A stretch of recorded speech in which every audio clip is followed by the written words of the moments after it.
join us. Good afternoon. I'd like to call the meeting of the Deschutes County Board of County Commissioners meeting to order. It is June 6, 2022. Please join us in the Pledge of Allegiance.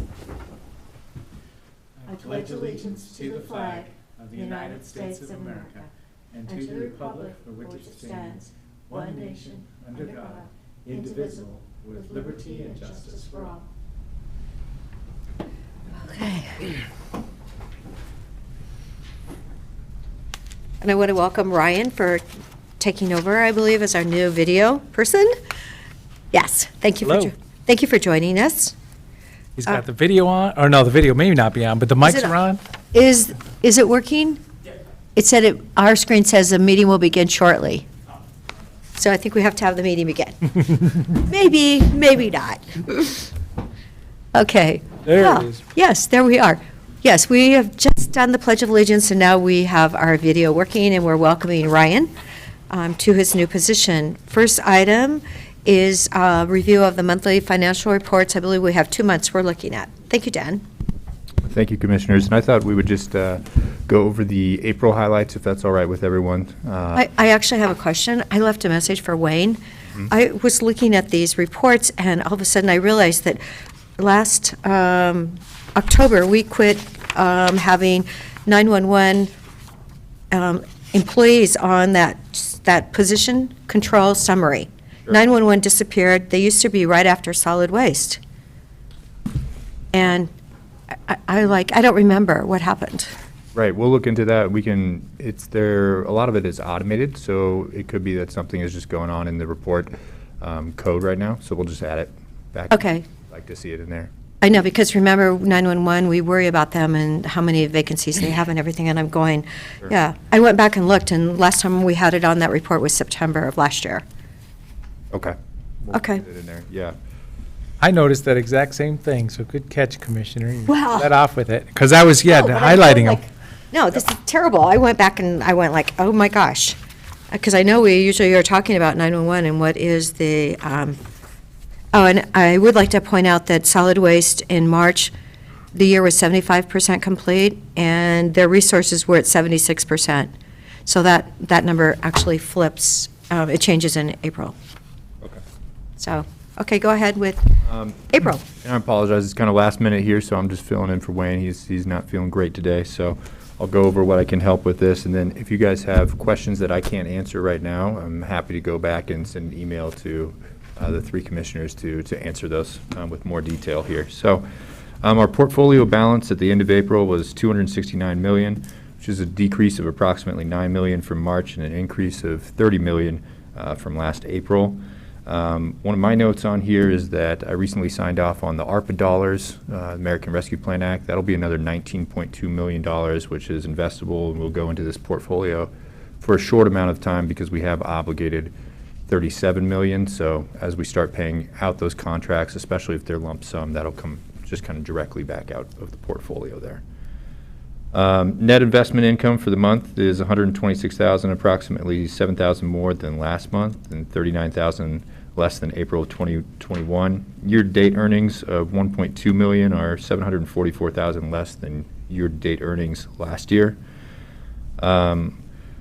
All portfolio category balances are within policy limits, with the exception of the local government pool there due to the transition of the CFO. I believe that policy level is $52 million, and you can see on the graphic at the top left on page 3 that we're at $54.869 million right now. So I'm sure we will be getting that within the policy level soon here.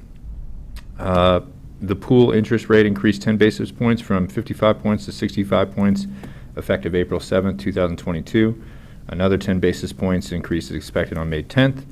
The benchmark returns for 24 and 36-month treasuries are up again from the prior month by 16 and 42 basis points respectively. Our average portfolio yield is still at 58 basis points here, which is no change. And I think those are pretty much the largest things of consideration on page 3. Are there any questions about that? Or I know Commissioner Chang, you serve on the Investment Advisory Council, I believe, so if you have anything you'd like to add to that. Nothing to add, thanks. On page 4, I'm just going to highlight the 24-month historic investment returns. As you can see, the two things I want to highlight are the LGIP rate, which we just talked about, is slowly going up. We're going to be up to 65 basis points here soon. But also the corporate bond rate and the 2-year Treasury rate, the federal Treasury rate, are increasing drastically. Both of this is likely due to the Fed contracting resources and basically the price of debt going up now. Recording in progress. Oh, okay. Well, we're catching up here, aren't we? Like I was saying, the Treasury rate and the corporate bond rate are probably being influenced by interest rates going up right now by the Federal Reserve, who is fighting inflation by contracting kind of cash flow right now. And so we could continue to see that 2-year Treasury rate and the corporate bond rate, for that matter, to continue to increase. And that would give us some increased interest income off of our portfolio here. The 3-year portfolio balance continues to be kind of steady over a long term, going up. And then we briefly spoke about position control, but we had an increase in April of approximately 6 FTE or 6.5 FTE here. We are trending downward at 9.82% unfilled, but as Commissioner Adair said, we are not looking at the 911 fund on here, which also has a fairly large vacancy rate currently right now. So, and if you'd like more specifics on what those 6.5 positions were, I'm happy to get you to those in an email. I don't have that at this point in time. Oh, Dan, I do have a question. Sure. We're missing 3 people now in the finance department? I don't think this is completely up to date. We have filled both the payroll position and the accounting position at this point in time. Christo and Kimberly are our new employees. They're great so far. We're really blessed to have them. And then there is one open position right now, which was approved by the board for the ARPA kind of grant manager position. And that just finished up recruiting, and we're going to probably go out for interviews here in 2 weeks. So it may be 1 instead of 3 as of today. As of today, I think Yep. we're at 1. Great.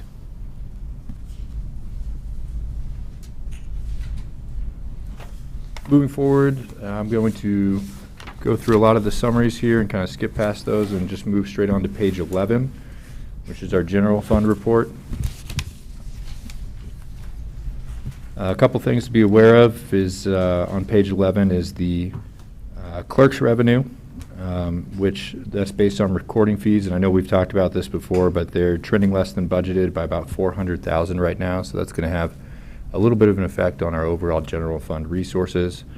Something that's new on here, though, is subnote J, which is projected personnel savings for the district's attorney's office.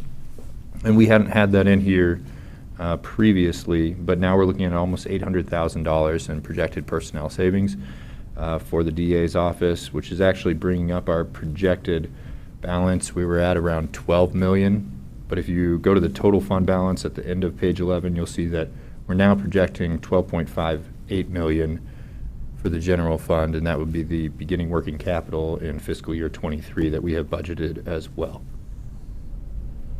I did notice that the property tax collection is at 99%.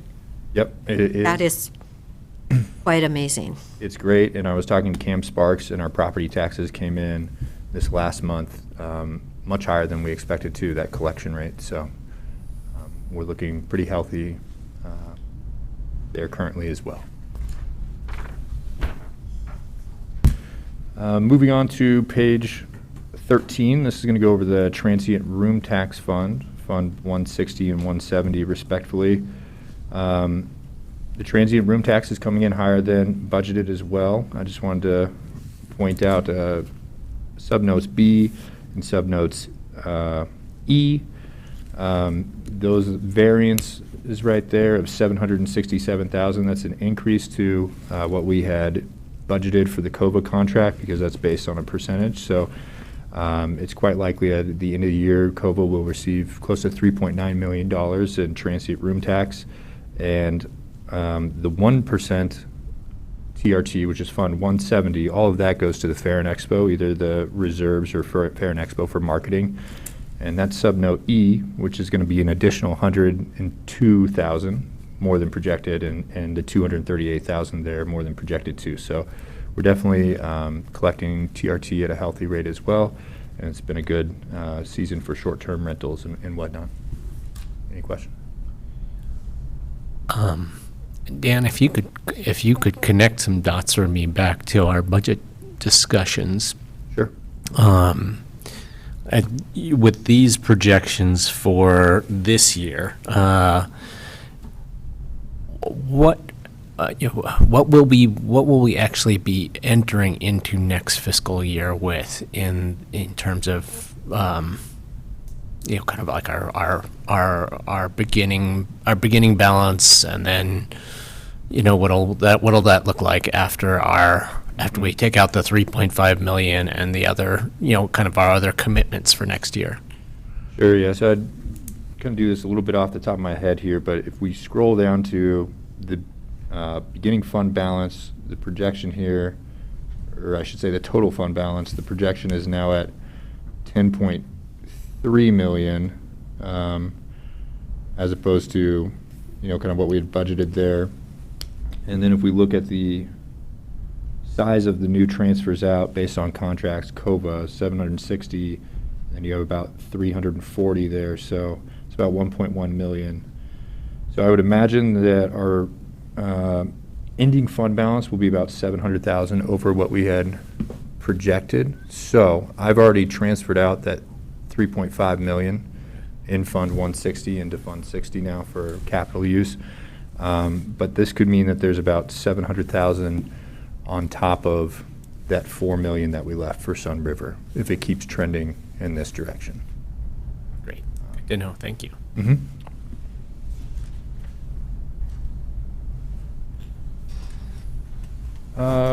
Let's go forward to another highlight here is on page 19, and it's also something we've talked a lot about, but it's the Health Services Behavioral Health Fund, which is in Fund 274.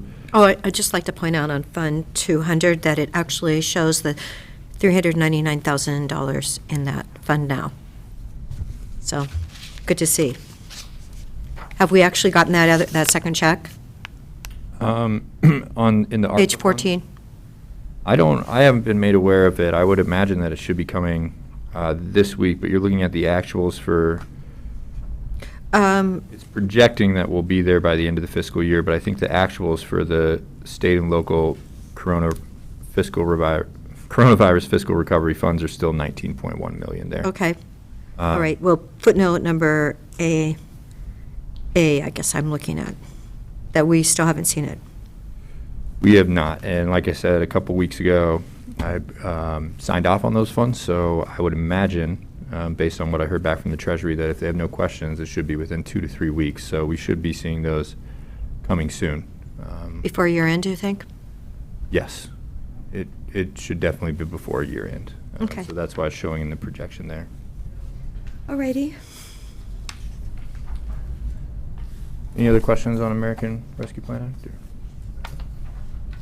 Moving on to page 19, just wanted to highlight the Ccbhc grant revenue for behavioral health. This is going to be subnote B of the Behavioral Health Fund. It looks like it's down about $2.1 million, and we had some conversations around this in the budget.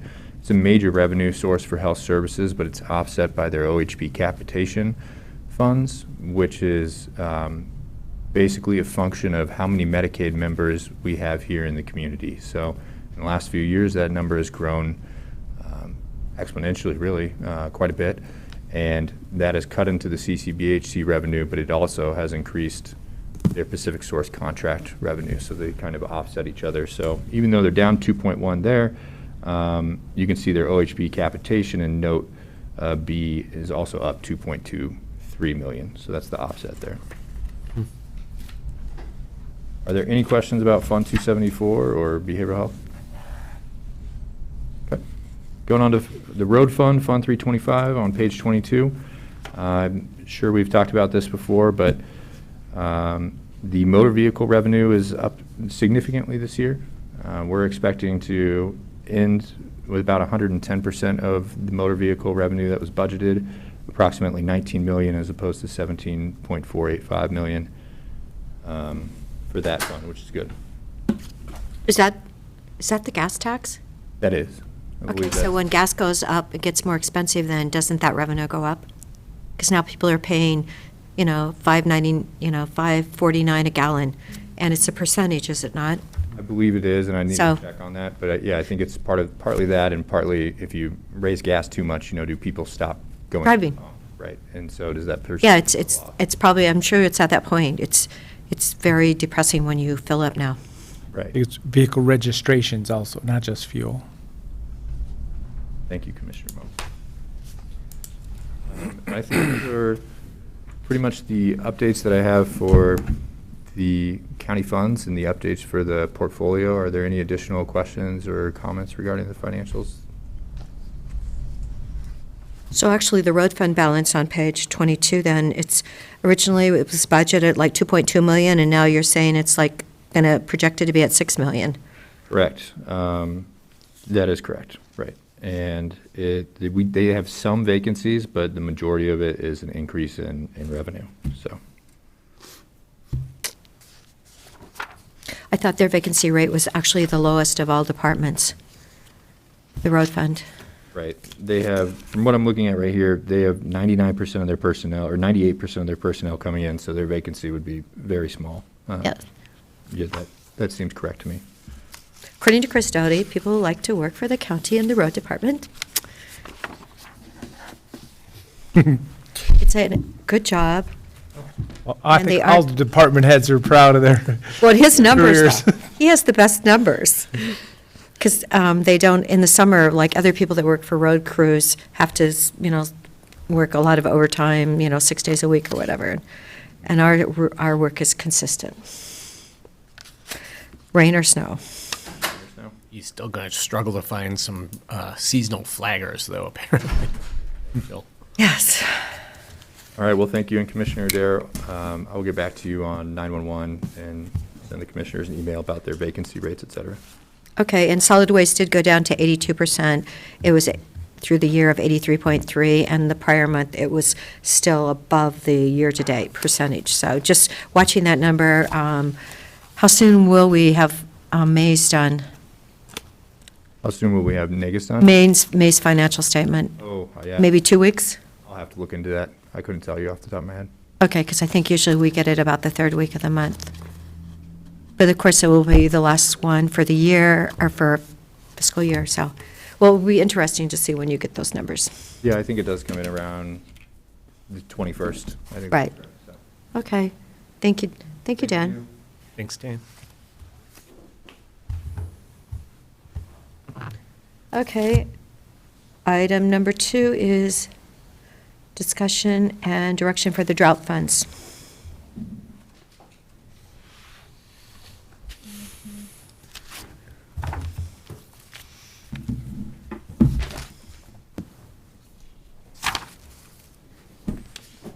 Thank you, Eric. Good afternoon, Commissioners. For the record, Eric Kropp, Deputy County Administrator. Joining me, I think it's online, will be Scott Cooper with Neighbor Impact. He just sent me the presentation, so let me pull it off the flash drive and get it loaded for you. Okay.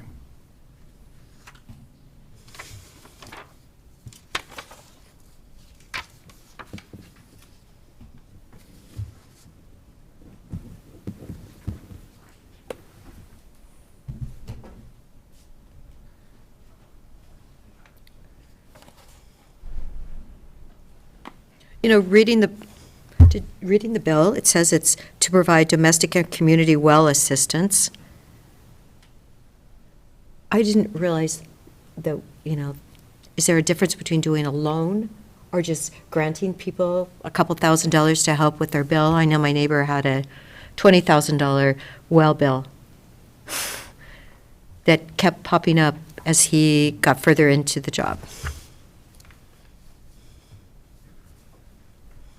When I have, a direct phone call request from someone who had to replace the well and then called and said, is there any relief dollars available? I know. I've got that situation also.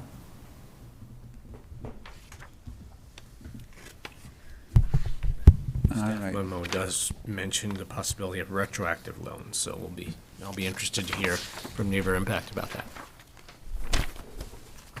Well, because, this number was from wells that went dry and had to be redrilled. I talked to 3 well drillers last year to come up with approximation for Representative Breeze Iverson.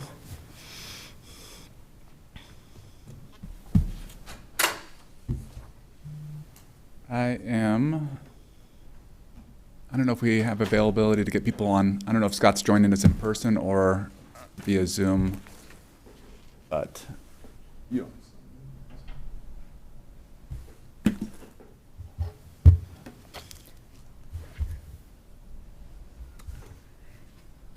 Let me check. We may have to come back to this item because Scott may be trying to get in online. We're a few minutes early. Yeah. You want to go to the IGA? Sure. Back to this one? Of course.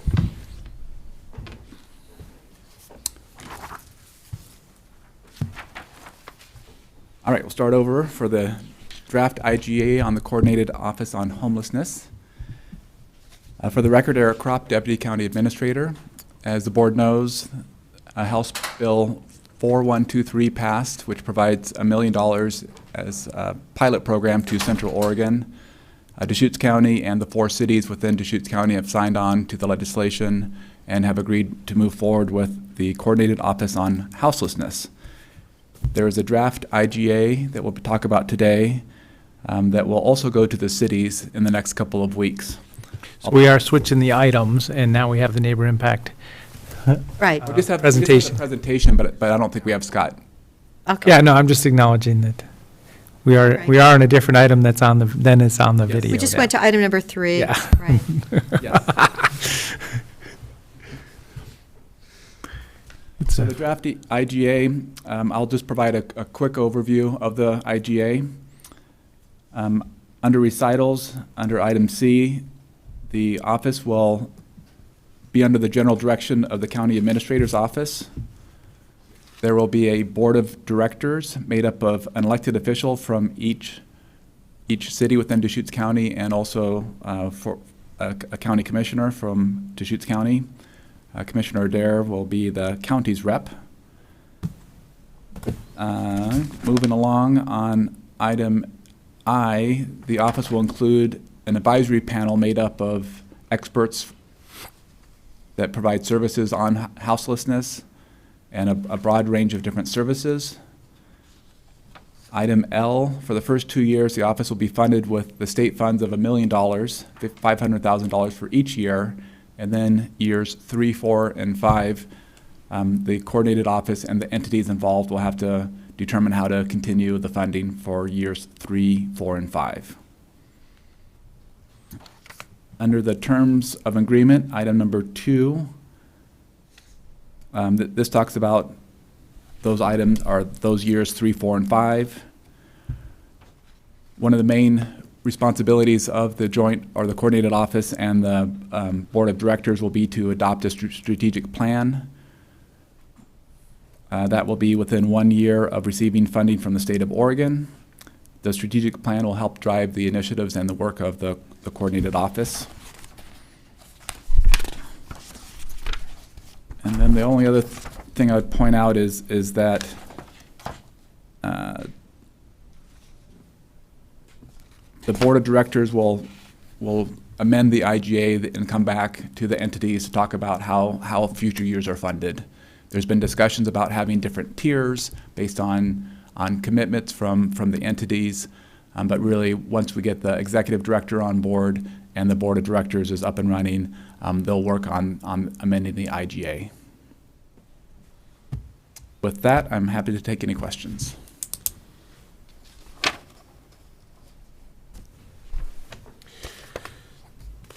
So there's a proposal that member obligations A, county, B, Bend, so referring to the city of Bend, or referring to item B, it says Bend will provide staff liaison for 2 years, office facility for the director and support staff. So is a county employee going to be working at the city of Bend's offices? That's correct. The city of Bend has identified the Rainbow Motel. There's some administrative areas of that where the staff will be located. The employees of the office will be county employees, but it'll be working in a City of Bend facility.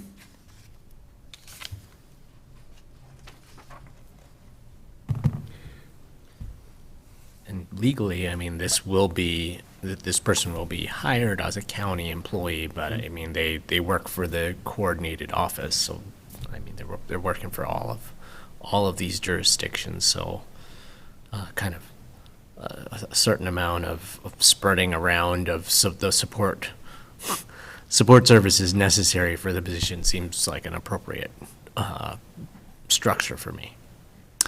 And this concept is similar. For example, the Community Development Department has permit techs that work at the City of La Pine City Hall and City of Sisters City Hall, with a lot of city-provided resources, desks, chair, et cetera, in those locations as well. So we're certainly used to this model working. Yeah, I think the key concept is the executive director will be a county employee and report to the county administrator or designee. The employees will not work directly for the board of directors. We went away from that model. Then we kind of looked at the 911 and the progression of that over time, and really felt that it was important that the executive director report just to one person. Certainly the board of directors will have input on the hiring and feedback in terms of the performance, but the position will be a county employee working for the county administrator or his designee. And I support that. We have been through that with our 911, so there can be a room full of bosses if we're not careful, and then it's simple as who's doing the annual review and who has the authority to kind of document that report.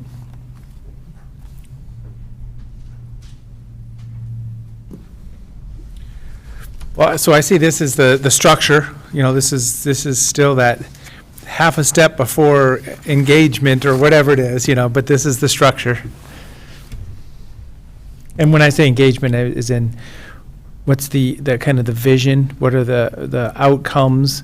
Referring to the culture of the community. In the end here, we want to help people that are asking for help, but we still have this situation where if people aren't asking for help and they just kind of want to hang out, what does that mean and how are we going to deal with it in the long run? So I'm just referring to that.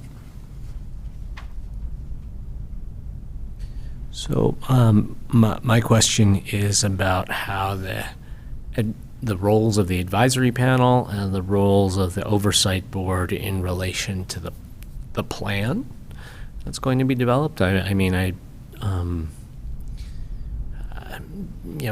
Maybe this is just left up to the oversight board, but I'd like to have a sense of how much of a role the advisory panel is going to get in the development of this plan, or in the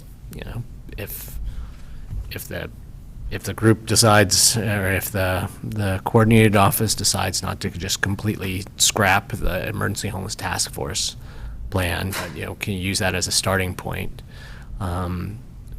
Who's going to get to decide what goes in the final plan? Yeah, I see the role of the advisory panel is to provide that input to the board of directors, much like staff to the board of county commissioners or a city council. One of the key roles of the board of directors is to adopt the strategic plan, but I see the advisory panel as providing kind of that expert advice and input to the board of directors. Whether or not the strategic plan will be adopted by the county, by the broader county and all the city councils, I don't know if that's been determined yet. But really the strategic plan, once adopted, will drive the work of the office. Yeah, I'm thinking about the recruitment for the advisory panel, and it just seems like we would want to be able to describe a pretty meaningful role for people in order to get their organizations to commit to participating, because it could conceivably be quite a lot of meetings, and I would want to know that my input was was going to be used in particular ways before I committed to that. I mean, the way staff sees it is, it's kind of like the planning commission to the Board of County Commissioners, where planning commission provides input and recommendations, but ultimately it's up to the board on what to adopt in that scenario. I would see the same parallel structure to this. Okay, thank you. I know I have said something to Holly Jukes and then also BLM, who clearly have roles to play in the county that should be a part of that group. Sure. Yeah.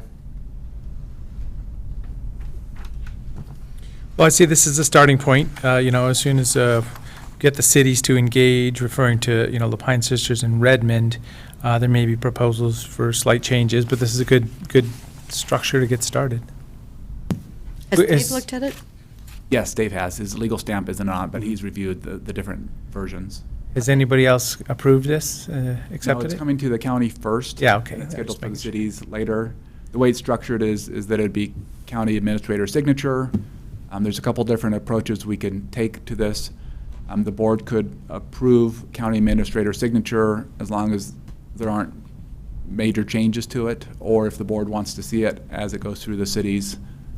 Those are all various options. I think what we're looking for today is are we generally on the right track? If the board is comfortable with approving county administrator signature, we can certainly go there, or we could bring it back as after the cities review it. The one other kind of aspect of this that I'm still scratching my head about a little bit is individual jurisdictions, on-ramp and off-ramp. That this is being set up overall as, an anticipated 5-year framework that could be extended or, could be terminated before then. But it seems like it's set up to be, those decisions extension or shortening would be by the full group, as opposed to individual jurisdictions deciding I want to participate now, I don't want to participate now. Is that accurate, or? Yeah, the goal is to develop, the strategic plan. Once people sign off on it, then we need to implement it. If boards or councils change, the idea is that we continue on with the 5-year plan. Okay. But in terms of, if I hear your question, but can local governments opt in for the first 2 years when the state's contributing, and then what is their off-ramp? Yeah, I'm partially interested in, commitment to implementing the plan, but I'm also partially interested in commitment to funding as well. And I don't know what the best way to structure this is to get that commitment from jurisdictions, but that's one of the things that we need to be mindful of in the way that we set up this IGA. Well, there's a different way to look at this. The fact that, we hopefully aren't going to need to spend money on homeless issues as a growing situation, as in shrinking this problem and managing it better instead of having to think of it as a growing scenario out there, I guess, is my point. So, and I know that may be a rosy view, but I'm just saying as a vision, as a culture of what we're trying to do here. Somebody joins the community, hopefully has resources, be able to get a job and get housing, and we don't have a growing homeless population. So I'm just trying to point out that we don't need to think of this thing as, it's just going to keep growing over time. The office of. I'm not talking about it growing over time. I'm talking about it, having continuity after the first 2 years of state funding are done. I'd like to know that the other jurisdictions the jurisdictions that sign on are committed, to seeing through the implementation of the plan. At this point, I have it's very hard for me to predict whether we're going to spend 2 years trying to develop a plan, or whether we're going to be able to kind of pick up work that has already been done as a kind of a good first draft and rapidly move to a strategic plan that we can implement. In which case, we can use the remainder of the $1 million from the first 2 years for implementation. So, I mean, in a worst-case scenario, if the development of a plan drags on for 2 years, I'd like to know that the other jurisdictions are on board to actually engage in the implementation phase. And then, regardless of talking about kind of growing response or anything like that. So Eric, will we be paying Bend, the city of Bend, for the office facility then? Or is that just in-kind donation? In kind. And yeah. Similarly, we'll be running all the administrative functions through the county as in-kind services in terms of billings and contracts and things like that.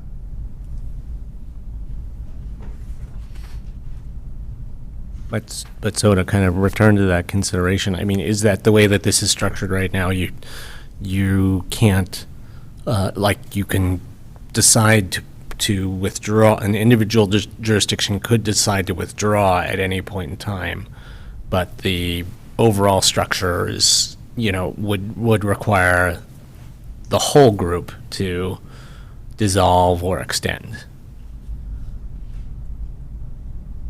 Early discussions are part of signing on to the House bill was there's a commitment to find funding for years 3, 4, and 5. And so really, the county and all 4 cities made that commitment. In early discussions, we've talked about different tiers, and so if an entity did not want to continue financing it or funding the office, then there might be different tiers where they're still at the table, because that's, the whole idea of having a coordinated office is to have all the entities at the table. So there could be some possibilities of different tiers of financial commitment. But really, that's kind of one of the first roles of the board of directors to sort through. But signing on the legislation, all entities agreed that they will work to find fundings for years 3, 4, and 5 for this office.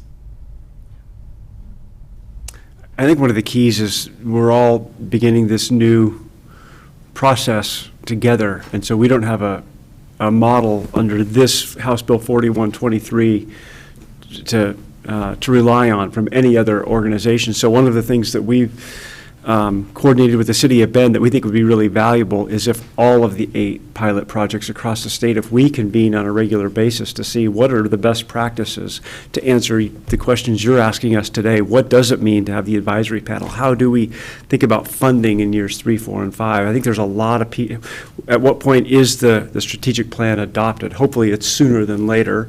And then how do we work toward implementation? So I think we hope to learn from while I expect we will be a leader in this as we are in many things, we also hope to learn from our other partner pilot organizations and counties across the state.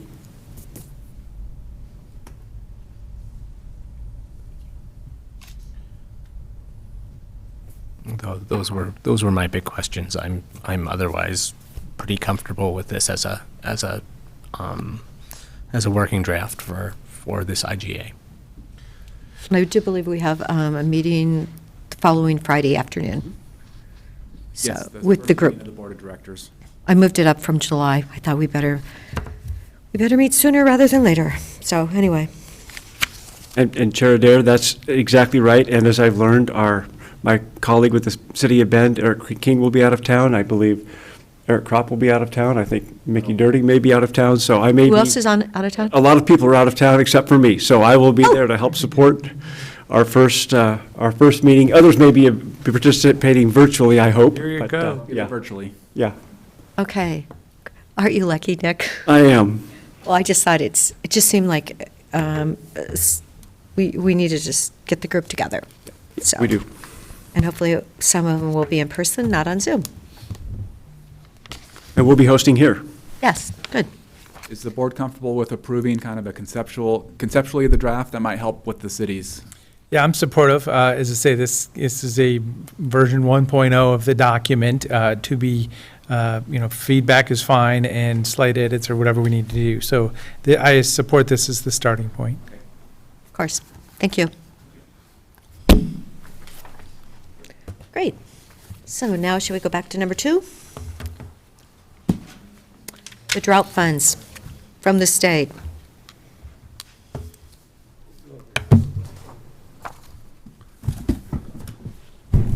Good afternoon, Commissioners. Good afternoon, Scott.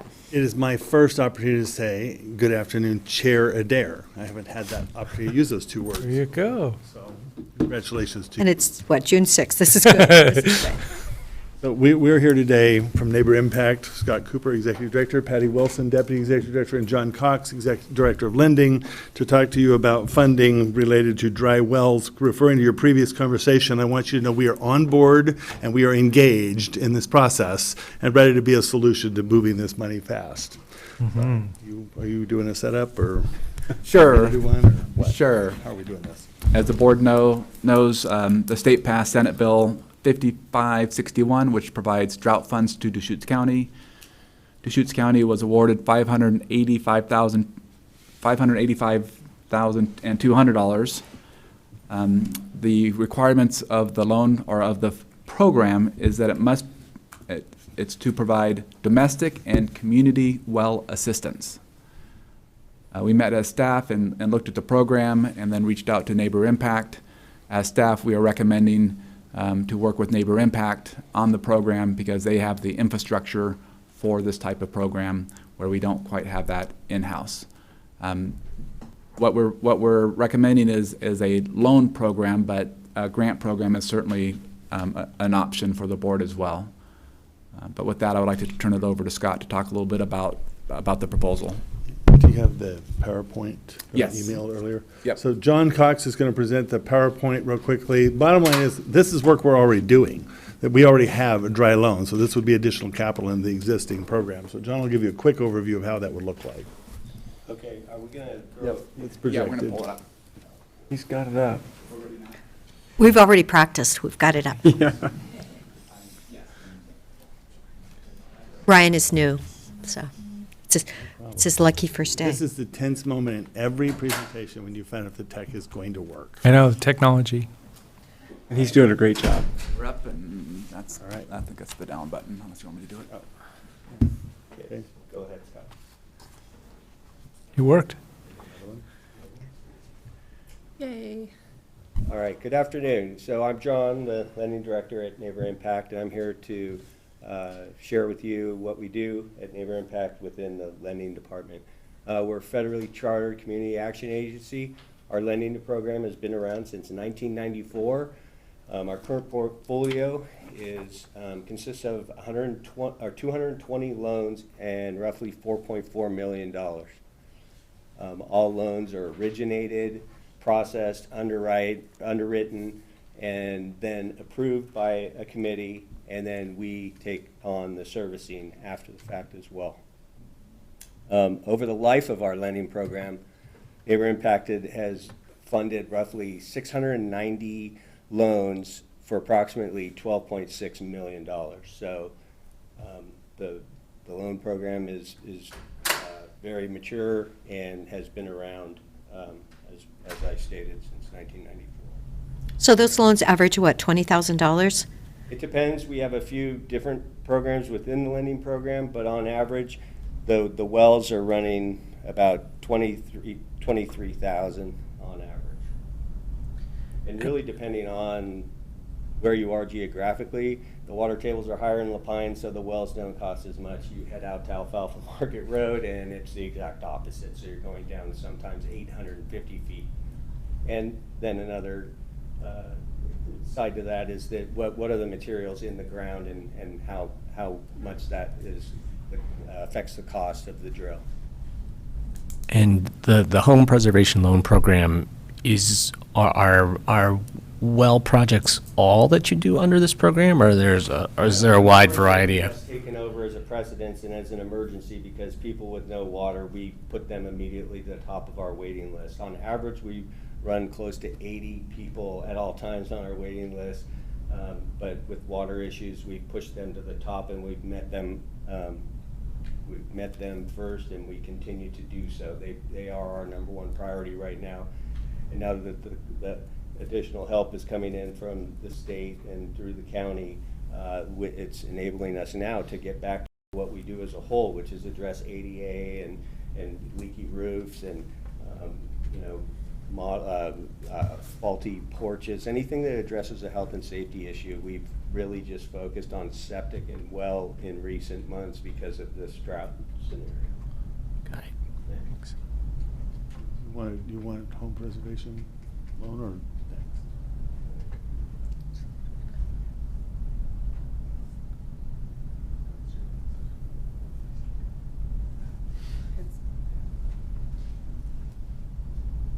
Sorry, I don't have my mouse.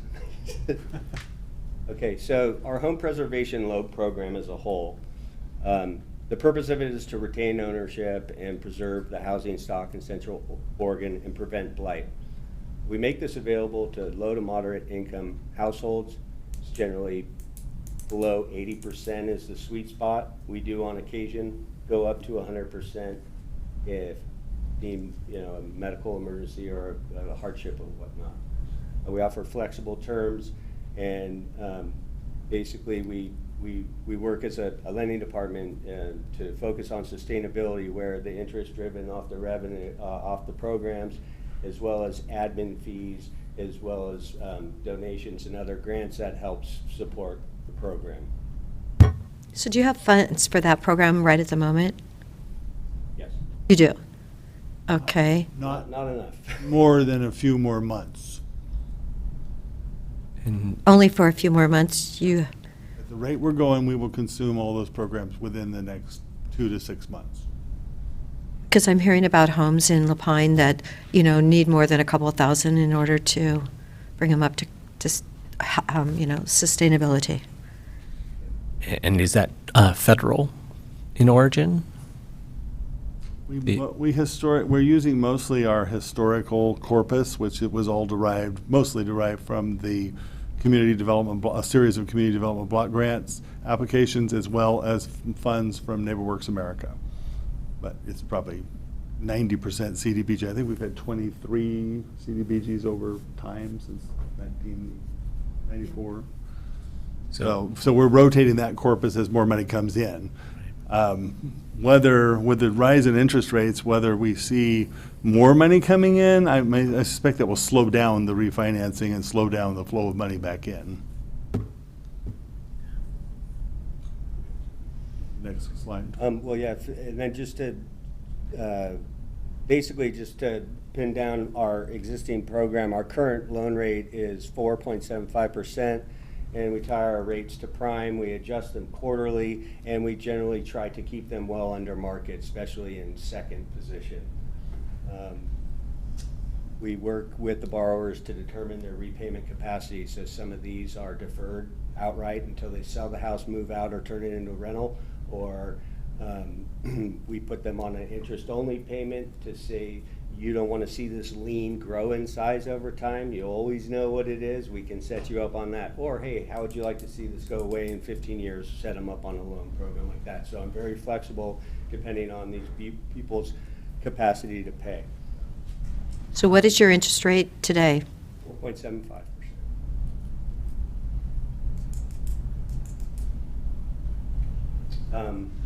So the next slide is dry wells, and since July of 2021, basically to date, almost a full fiscal year for Neighbor Impact, we have received 40 applications. Out of those, we have funded 18 loans for dry wells, and this deployment was in the amount of $427,000.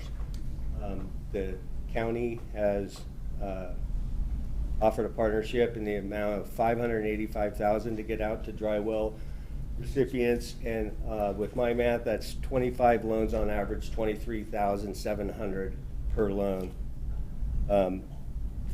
Neighbor Impact expects to deploy this entire $585,200 within the 12-month period, with maybe a buffer of a month or two on either side from start to finish. So there were 22 loans that you didn't fund. Can you give me a reason why that they weren't funded? Different reasons, really. What we are is we were like kind of the main go-to, so all these drillers in the region, from Aiken to Abbas to you name it. Mathers, yes, I They're know. all saying, call Neighbor Impact, and because it's gonna cost me how much, so we go through an intake process, and for one reason or another, maybe they're just down below Lapine in the tip of Klamath County, sorry, don't qualify for that. Maybe they have, they inquired but found out that, their family, their son is gonna take care of them for this or that. Maybe they make too much money and they can't afford. We move them to apply for a home equity line of credit if they're bankable. This program is kind of set in between where you can't really get that home equity line of credit. Maybe a lot of banks don't like to lend on rural acreage. There's a lot of different things.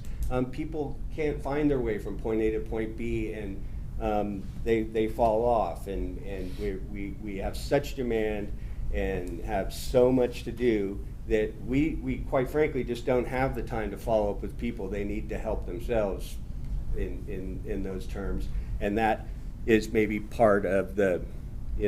The other thing that we did, and the reason why the number is 40, is we've been tracking this dry well issue and this drought scenario. So we have the data, and we show the people. We always encourage to apply, whether or not you don't think you're going to follow through or not.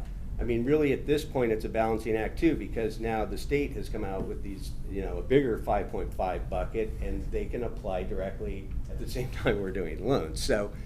Kind of giving people both options that the state allocation isn't going to last forever, and you may want to get this process started, up and going and approved, and then visit it a month down the road now and see where we are. Okay.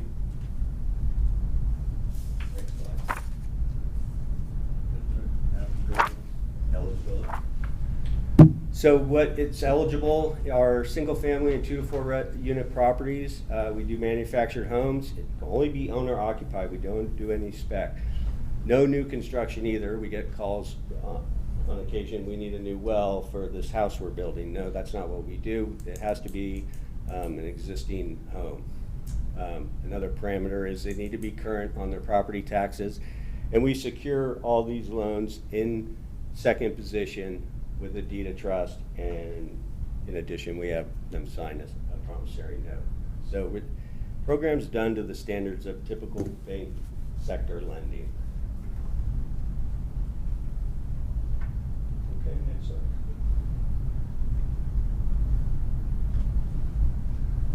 So the program will run kind of parallel with our preservation loan program. And the repairs that it will cover, as I said, we're deepening existing wells, drilling new wells, and connecting to city sewer where available.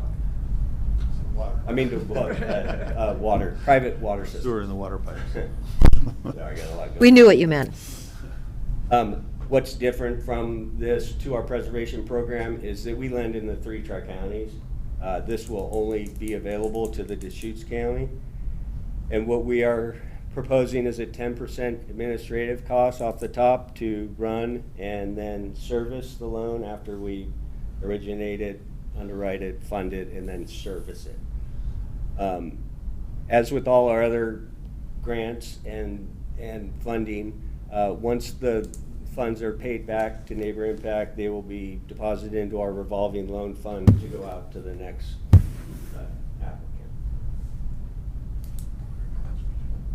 I think I already mentioned that we secure these with a deed of trust and a note, correct? And it's recorded with the county, so that's where we are with our John, flow. I want to be really clear that we all understand the first round goes out to Deschutes County, but when it comes back to the regional fund, and it's available in all 3 counties. We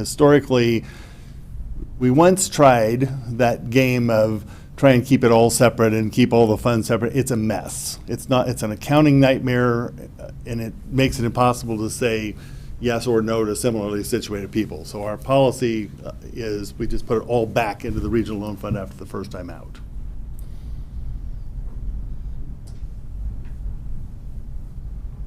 So your well fund right now has money in it?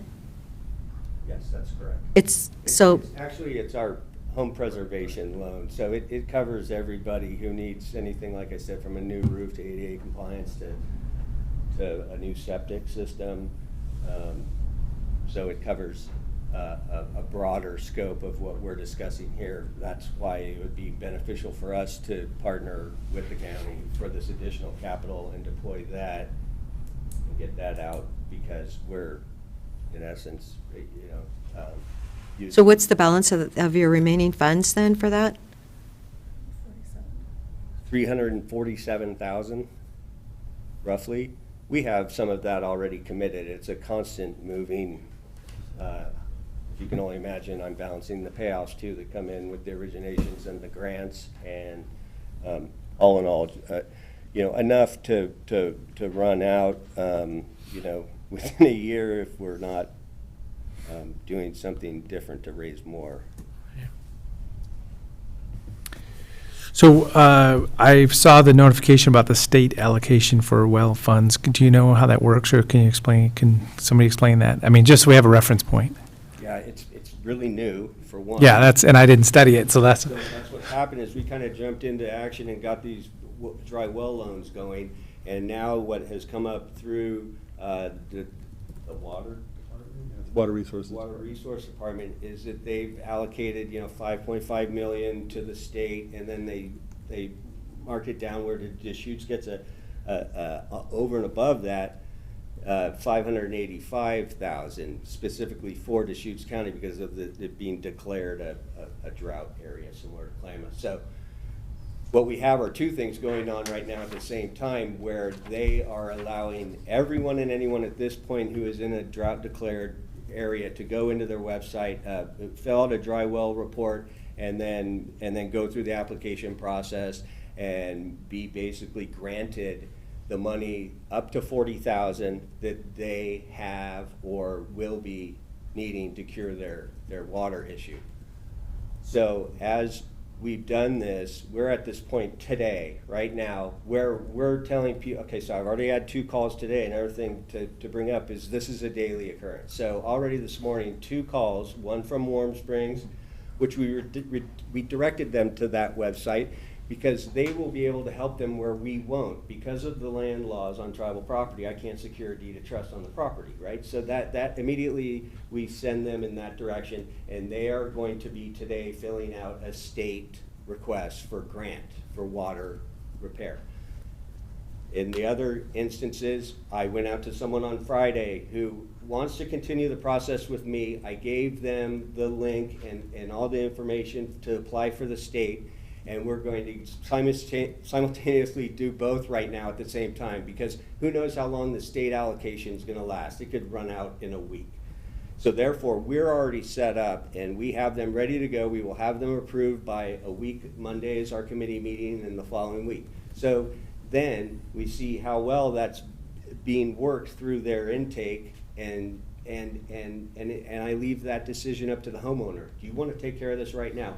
In addition to that, this money from the state is going to allow reimbursement. So we could possibly be filling all these loans and then at a later time be reimbursed through the homeowner, and they'll pay off our loan with the state funds.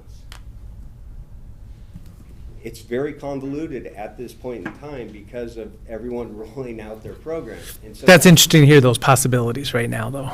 So I didn't think of it like that even. I thought of it as 2 separate things. You're pointing out that, this could be a reimbursement for this. That's today's guidance. Yeah, well, Good for the next 20 today's years. possibility that may or may not be true. I understand. We have it in email form. No, that's great to know, though.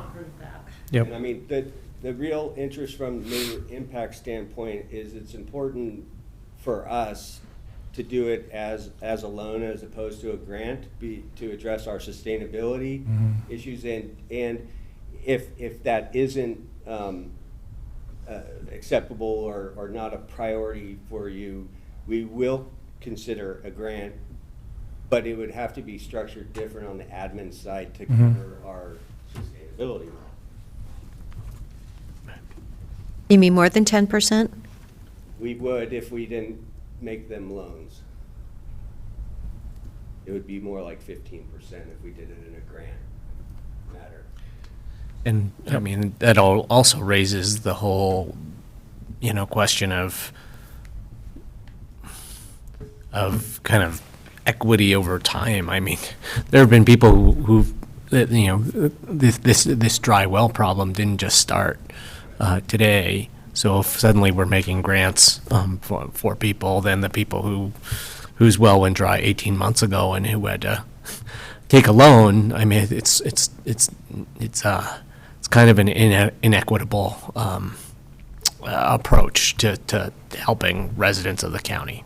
And these are owner-occupied, single-family homes that have done substantially well over the years, and they're in very good equity positions, which has really worked well for our preservation program as a whole over the last 6 years, just because our risk is minimal as these prices continue to rise. Now, that's not going to last forever, as we all know, but we as an organization see that we're helping you, and then you're going to help us by paying us back, and so we can get out and help the next person.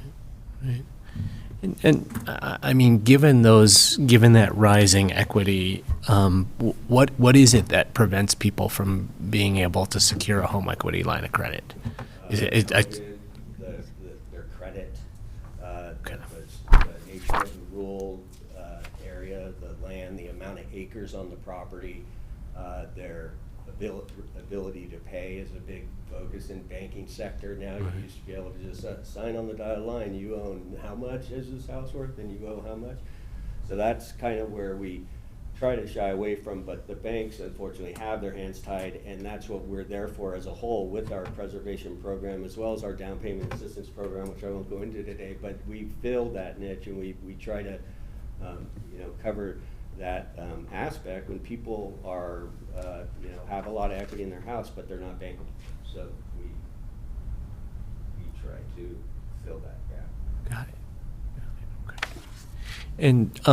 And your rate, I mean, you said it's 4.75% right now. So a month That's- ago it was 4%. Our rate is tied to the prime rate. Okay. And it moves up and down. Obviously, interest rates are moving. For purposes of this program, we're going to lock it in at the 4.75, and since it's short term, we will not move it Right. during the life of the initial first round. Okay. And can you remind me, what kind of term do you think you'll set for? Is there a standard, or does it vary by loan you make? Yeah, I do it on a case-by-case basis, depending on the people's financial situation and what they have left at the end of the month. If this is a single lady out in Prineville, rural, who has $460 a month in Social Security, and at the end of the month she has about $8 left, she's going to be a deferred loan, and we don't even have to have that discussion. I already know what I'm going to have, what talk I'm going to have based, because I've done their whole application, I've underwritten the whole thing. So then we'll sit down at loan signing, and I'll have that talk with them, and I'll say, look, do you want to see this thing grow over time? Then we'll defer it. You want to see it just stay the same so you're never confused? This is your interest-only payment. You want to see this thing gone in 10 years? Here's how much it would cost a month to see that happen. So I'm flexible with that, and I have the billing software that allows me to do just that. So is it a 10-year term then? It depends. I varies. can go out to 30. In fact, some of our older preservation loans have no term, and they're just recorded until the deed transfers. If you can believe that. So yeah, I have maxed that out in the wording in our promissory note and deeds of trust. It's a 30-year maximum term. Made sense at the time. We do not do intergenerational lending. Yep. Yeah, and I mean, you think about the concept behind a reverse mortgage. I mean, you're basically helping a person live on the value of their future home. Yeah, and we cringe, but we do on occasion, on exceptions, go behind a reverse mortgage. But I'll do the math and see what's their life expectancy, where are they where's the equity, and kind of do my calculation. And yeah, we stick our neck out. These are high-risk loans. Yeah. So is that state funding for the 5.5 million, is that limited to 80% AMI? Yes. It is too. And that's the thing is that I'm thinking I'm gonna be a little flexible too with the partnership with the county, and that on a case-by-case basis, we will go up to 100% area median income. So fill that gap that the state won't. So therefore, if we send them to the state and they don't qualify because they make too much, then they could still come back to us and do our program. I do that with our preservation program as a whole as well, not just with the water. So the preservation fund, it does include the septic systems you mentioned, and I know the county's. Separate. Okay. A third one with the South Deschutes septic, and that's for anyone who just doesn't fit into our program even. That's a last ditch, like to where their credit's so bad, they have negative equity in their property, and maybe some tax liens that aren't paid, and maybe some judgments. So they're not even eligible for our program. We put them into Deschutes County septic, which I've done one this year out of, quite a big handful, like 50. Well, just acknowledging, I mean, yeah, there's a partnership there, I mean, because the county's dollars go into that program too.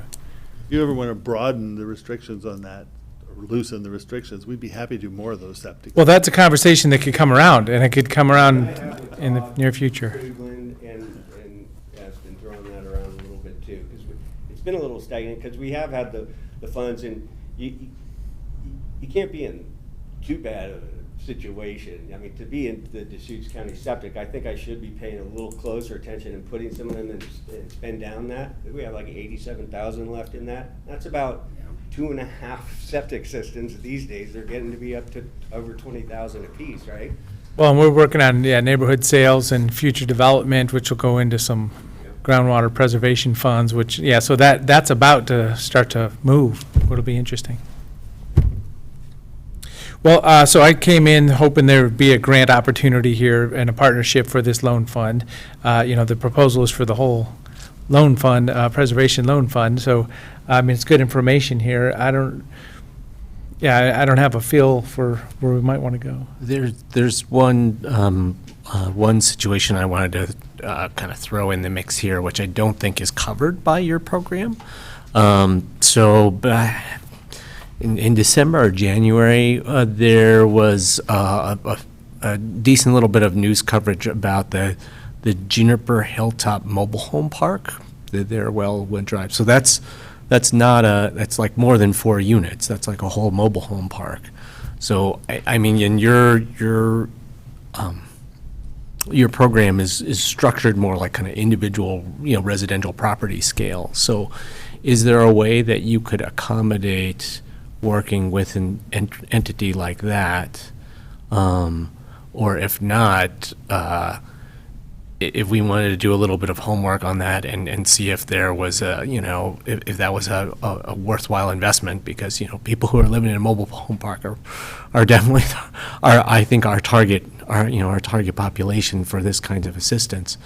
Like if it didn't fit within your program, if we carved off a certain amount, would that still work to accept the remainder? I don't know a huge amount about that particular project and where it's at in terms of infrastructure. Assuming it's a community water project, then, you would expect there would be a owner who's not going to meet our low-income qualifications in there. But if they were individual wells, then they would be able to qualify. We could certainly look at a deal, if that were your direction, to carve off a piece of that and do, but I don't know who the borrowing entity is. Yeah, I don't. All of that. Now, we could also to convert that to just a straight-out grant to that group, if that were your desire. But I think at that point, we'd probably be talking about another entity to administer that, because that's not really connected into my service territory. I'm not in the put your water system in business. Right. It also falls with the difficulty in securing a deed of trust because of the land law. Yeah. Right. That scenario, and it just, it's what it is. Yeah, so it might be cleaner to just make it a separate deal. I mean, the thing we should do is, if given their situation, assuming anybody's still there, is talk to Oregon Business about how fast we can get a community development block, emergency community development block grant to solve that problem. That's where those funds would be. That's an Andrew issue, not a John issue. Okay. I really, That's just been ruled. because these numbers are from last year, okay, so, and you said you'd given out 18 loans from last year, but I was really thinking, okay, we were allocated funds, if we gave $2,000 out per person, applicants given priority to last year, maybe some of those 18 could get $2,000 to pay down their loan or something, but I really, to make, for $585,000, I just thought it would be more helpful to all those people that got the big bills. I know I helped somebody last year personally, and I believe it was $6,000 that we had to collect in order to, it was a veteran's well that went dry. And it was first $4,000, and then there was some extra work on top of it. So, and it was South County. But I don't know, I just thought, wow, I know we had, I think last year's people need priority, because that's where the number came from. Well, so I support that in some fashion. I don't know how to get there now. So some number that could be for people that just went through a real heavy financial hit. They may be in different financial situations, but it was a shocking number from a dry well. So I don't know if we can come up with a grant program for a portion of these funds. So if you wanted to do something like that, and you wanted to work with us, we did something similar with the business distress loans during COVID, when Andrew Spreadborough's department, Community Development Department, administered that, and people applied, and we wrote them a flat-out check for their business losses. We could very much model this program after that, if that were your desire. We did that with You're charging COIC. 15%, though, for grants, is what you just said. I mean, that's like $87,000, that's $88,000. We didn't charge We that did the whole. COVID. I don't remember exactly what that was, but those are fairly straightforward and easy ones to do. That's not a very complicated program. I wouldn't, And there's no ongoing cost. The issue with a lot of our programming is, if we have to carry it year after year after year and do the servicing on it, that becomes expensive. You got to have some revenue. But yeah, we aren't prepared to give you the solid one on that, but we could certainly bring you the proposal for how to do that if that were your. So maybe today we kind of take that total number, divide it by some proportion, and then we know where we're going generally. So, as I say, if it's, 585 and Are you maybe trying there's to a- limit that to lower income folks or everybody who had to put in a well? well, I'd say everybody's putting gas in their tank right now, and inflation is horrific for the entire, most everyone. I can't imagine who's not really feeling the hurt of today's world, and especially people that, that I hear about that are having to work on their wells, and, their bid is coming back, and then it's coming back again, and it's another 5,000, it's another 10,000, and, and here they are, they're stuck and they have no water, so they've got to do something. So it seems like it's, of course, it's not for people that live on city water, it's for people in the community, in the country. I agree. It would be, in the ideal world, we could help everyone, but I think with some of these dry well situations, we have people at risk of becoming homeless, and and there are other people who whose wells go dry, and it's a really unpleasant financial impact for them, but they're not on the brink of homelessness. So. But didn't they just say you've got you still have your loan fund available for those people? I mean, like, how many applications are you looking at today for dry wells? John? Go back to that slide. It was a huge amount. We have like 20 active, and we have another probably 60 that we haven't even got to yet.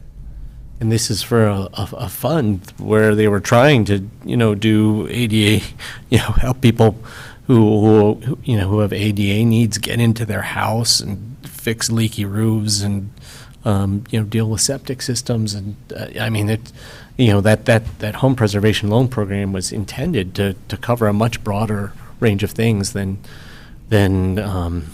dry wells.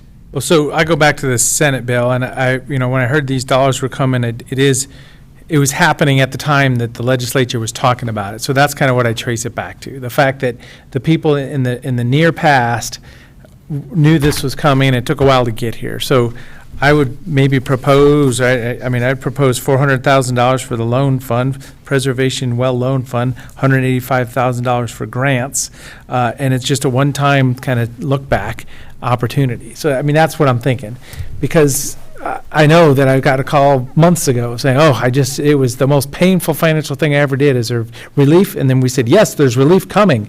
And now if we don't at least try to do a look back, that would be kind of weird.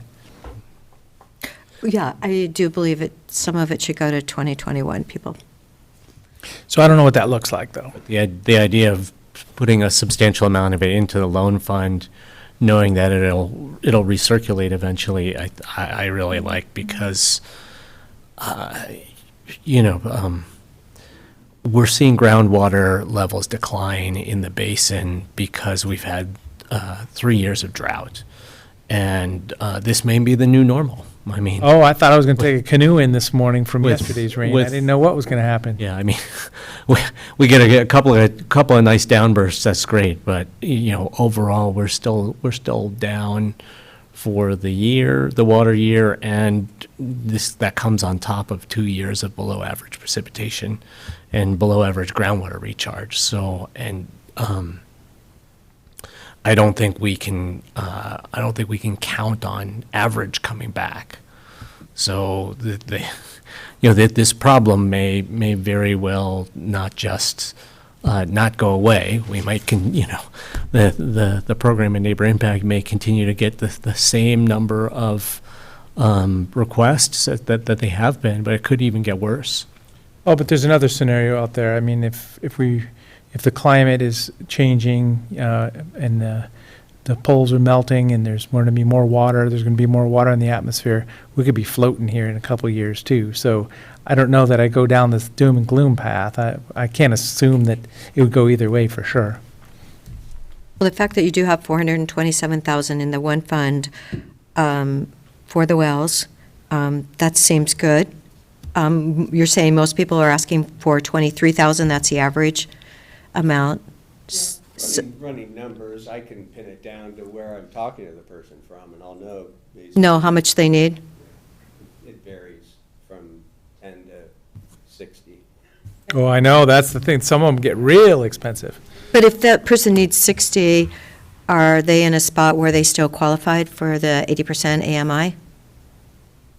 If they've got a well that's, they've got that. Okay, well, there's a lot of moving parts to it. For one, you not really know exactly how much it's going to be until they get started based on the geography. So that comes into play. We approve them with a buffer, with a contingency, but then once the drilling starts, then I've had to come back on numerous of times and go back to committee and ask for more money. And my most expensive well was out near Terrebonne, and it was $69,000. And I think the cheapest one was an additional 10 feet in the pine for $6,000. Everything else is in between with an average. Just from running the numbers in my production over the last fiscal year, that's what it comes out to, an average of 23,000. Yeah, and right now we're down to about 327,000, not 427,000. And also that. Okay, well, that's what you just had said. For everything. In my notes. 427 over the last year. That's probably where you got the number from. We've spent 427,000 out of our preservation fund funding dry wells, as opposed to doing all the other projects that are out there that need to be addressed that we've put on the back burner. And whatever predictions you have about our changing global climate, the fact is that we've seen a couple of decades of steady groundwater decline in the Deschutes Basin. And I don't expect that that's going to magically reverse itself this year or in the next couple of years. So we need to be prepared. What I was saying was I liked your idea of putting a larger amount into this loan program so that that money would recirculate back in future years as we see. Then. Okay, so if we put 400 into the fund and the other went in and to grants for people, so that people that actually from last year got some kind of help, because I'm sure they've probably already taken care of the issue, they've paid it somehow. Well, and maybe somebody hasn't either, though. Right. I mean, but it was just that point in time, it was statewide news, state legislature allocates money, and now there's been this period of time, and I'd like to be able to work back a little bit to that. But only take 10% out of each one of those instead of that 15, maybe, if you can work that out. No, 10's fine. 10's more than adequate. Okay, so 10 is fine for grant and for the other? So you want to cut it off December 31st, 2021. So if I got my dry well replaced in January, February 2022, I'm not eligible for this?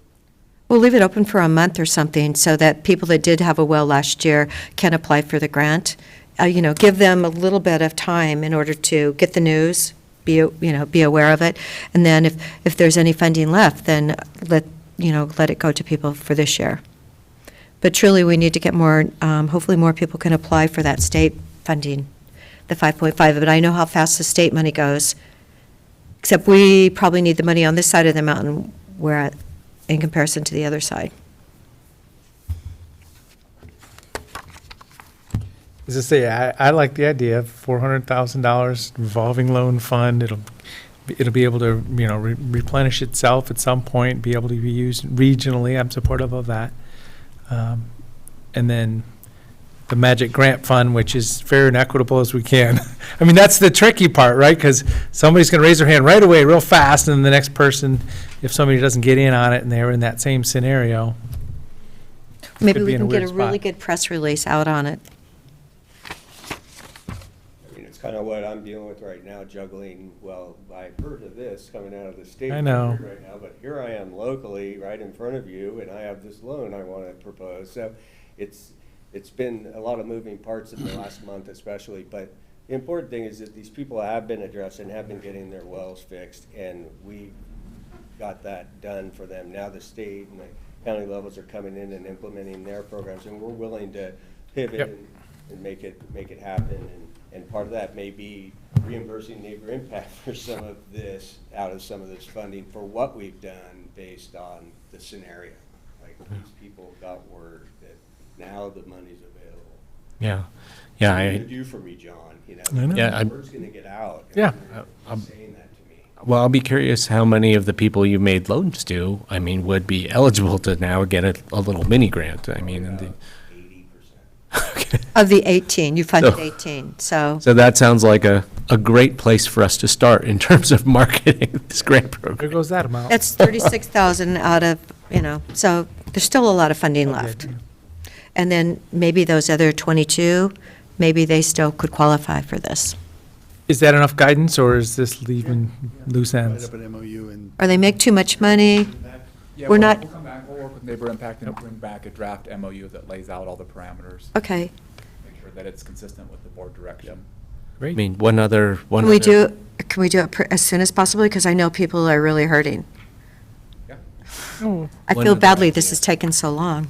One other idea for marketing this program would be to go to that handful of well drilling companies and let them know that these funds are available, and you can bet if they want to keep those customers and get referrals, that they'll share that information Well, to this is people a they work public with. meeting. I'm sure everybody in town's watching it right now.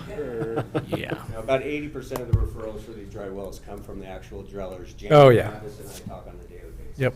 Yeah, so you just recruit them to get the word out for us to their, their past customers. And Great.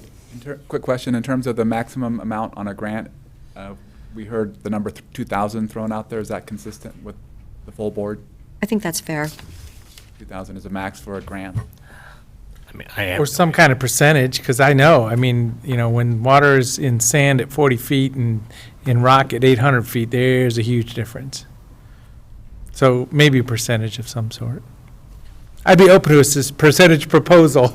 You wanted to keep it real simple, huh? Percent up to 4,000? Yeah, maybe. I have no idea what would make sense. I just know, yeah. Sorry. Probably really nice for those people that have the 40,000 ones. Well, that's Right. my point, yeah. We do a percentage, like 10% up to. Yeah, something, yeah, 4,000. yeah. If we go up too high, then there Dan is a Emerson- need. Dan Emerson could find a curve for us. But at the same time, we're also encouraging these people to still apply for the state. So Oh, yeah. No, this is the moment, yeah. Well, and success means this money's out the door, too. We're not debating the money for the next 6 months. Well, truly, if they're applying for state funding, they need to have done it last week. Is it available? Do they know? Is there an application? Deschutes, they have Jackson County rolled theirs out, another county that's not coming to mind has rolled out, and then we were the third identified county Yeah. over and above that 5 million. It said Deschutes County, parentheses, coming soon. That was all the way up to 2 days ago. Now, it's gone completely, and they just went back to the direct intake form for the 5.5 million, because nothing ever got accomplished with the Deschutes County piece. So it's very confusing, and I've been diving into it for the last 2 weeks, and I'm still somewhere. So then the memo has this table for the different criteria. Are we agreeing to all that? So loan amount, $50,000 maximum? Is that? Yes. Yeah, and we did all that. Okay, so the 80% AMI, 4.75%, 10% fees plus interest. And we'd like to go up to 100% AMI in some situations to capture that 10% that don't qualify, So or 20%. is that implied already, or do you No, want he said different that. guidance? Okay, that's fine. He said it in his conversation. Yep. I Good. mean, I'm sure there are times when it is appropriate. Yeah. Great. Great, thanks for your partnership. Thank you. We'll come back with the draft MOU. Always a pleasure to be in front of you. Great to see you. Yeah, in you for person. We joining were us. on video many times last year, a couple times last year. Yes, Such a lucky day. thank you. I'm sorry, that's Primeville and not Deschutes County, it's Clerk County. It's okay. It's our neighbors.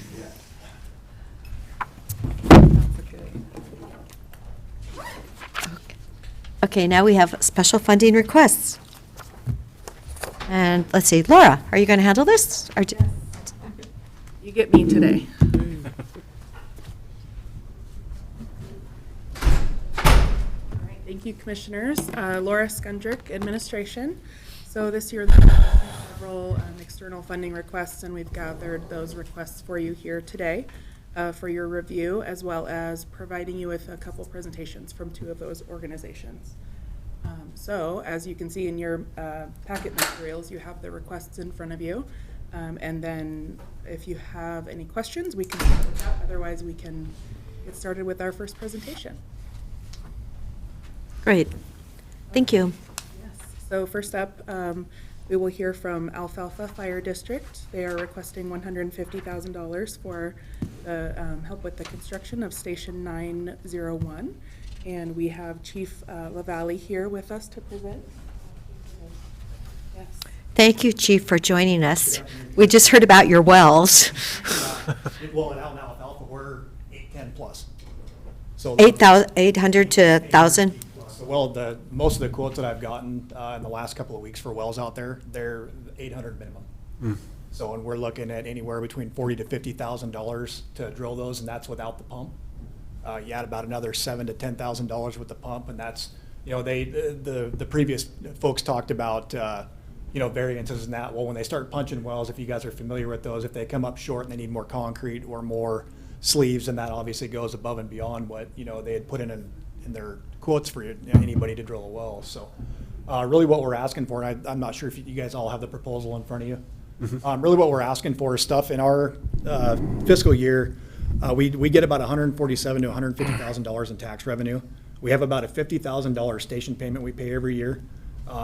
Being probably one of the newest fire districts in the state, fiscally, these are just some projects that we couldn't finish. Our strategic plan laid out these projects. They were just stuff that we just could not afford at the time. So what we're asking for is help from Deschutes County to help fund these projects. I've gone out, I've applied with the state, I've applied for federal grants, I've applied for pretty much every grant that you could apply for to fund these projects with no, we've either been denied or we went out to community development block grants and told because we share the same 01 zip code with Bend, told that our median household income was above and beyond what we could qualify for to get these grants. We're working with the state of Oregon to go out to do separate studies about the median income in Alfalfa, but right now we don't qualify for any of those funds. I know that is in Terrebonne, too. That Terrebonne's income is like 66,000 or something, and people that live in Terrebonne are going, like, they don't, yeah. I know, what do you do then? You have to really, in order to get that funding. So really what we're asking for is funds to obviously drill a well. The well would be the first and foremost thing for us to provide water for sustainable operations at our fire station. Right now, matter of fact, I just filled up this morning our 1,000-gallon cistern. Moving into summer, we have more people that inhabit the station for staffing, so we go through more water in the summer months. So what we'd like to do is drill a well to be able to have operations year-round without having to rely on, our wells or our cistern being filled up. The second would be a generator for external operations when the power goes out. We have a beautiful substation in Alfalfa that has been in need of repairs for several years, as far as from what I understand. That went out 5 times last year. Most of the folks that live in Alfalfa said it's probably gone out once or twice in the last 10 years.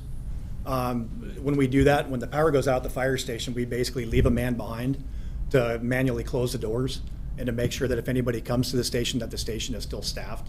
And then they have to manually roll the doors back up for us when we come back from a call. So the second, what we'd like to do is install the generator. Third, what we'd be asking for is funds to pave around the station.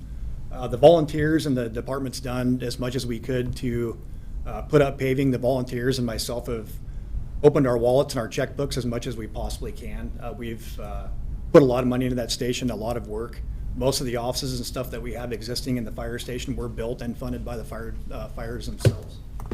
Roughly about $26,000 to $27,000 came out of the firefighters' own pockets to help with completing what we have for the fire station to get that up and running and to get our certificate of occupancy. So what we'd like to do is finish paving around the station. If you've ever seen the fire station out there in Alfalfa, we're surrounded by agricultural fields. We were there for the raid, remember the 49? All 3 of us were there. Okay, I don't know if I was there at that point. Okay. I took over for the first chief they had there, so I'm not sure if I was probably there to. It was the parking lot was full. Okay, yeah, I wasn't there then, but. Okay.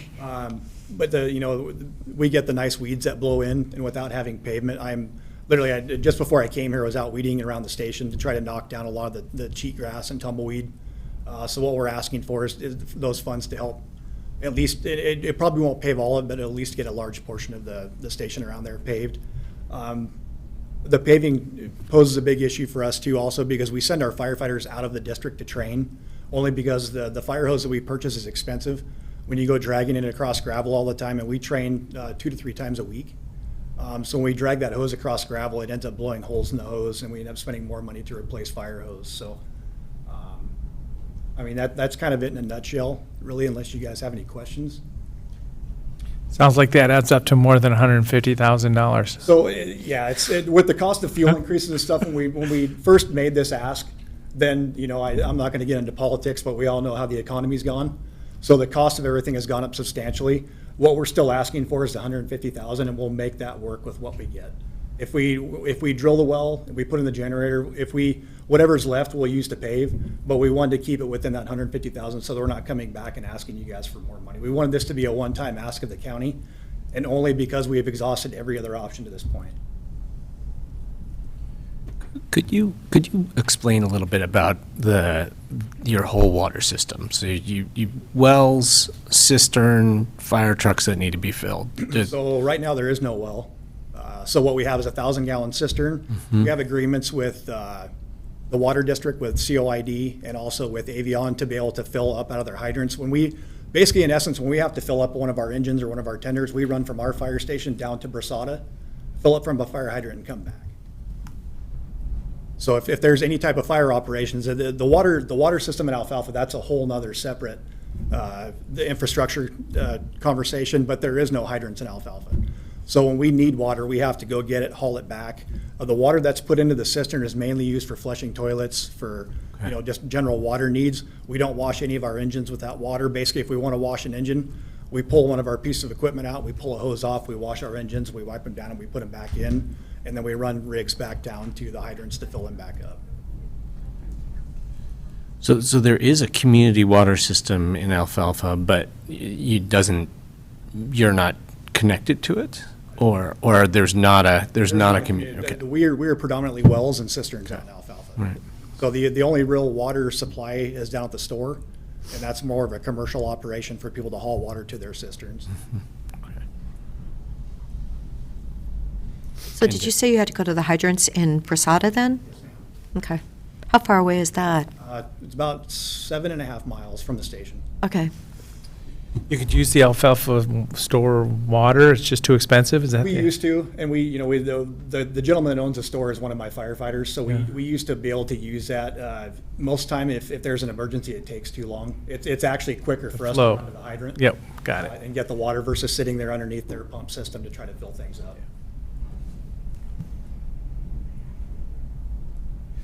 Well, we're going to be in this situation 3 times today with these requests, and these are just things that haven't fit for ARPA, and, you know, these are good community things, but now it's up to us to figure out where we're going to go.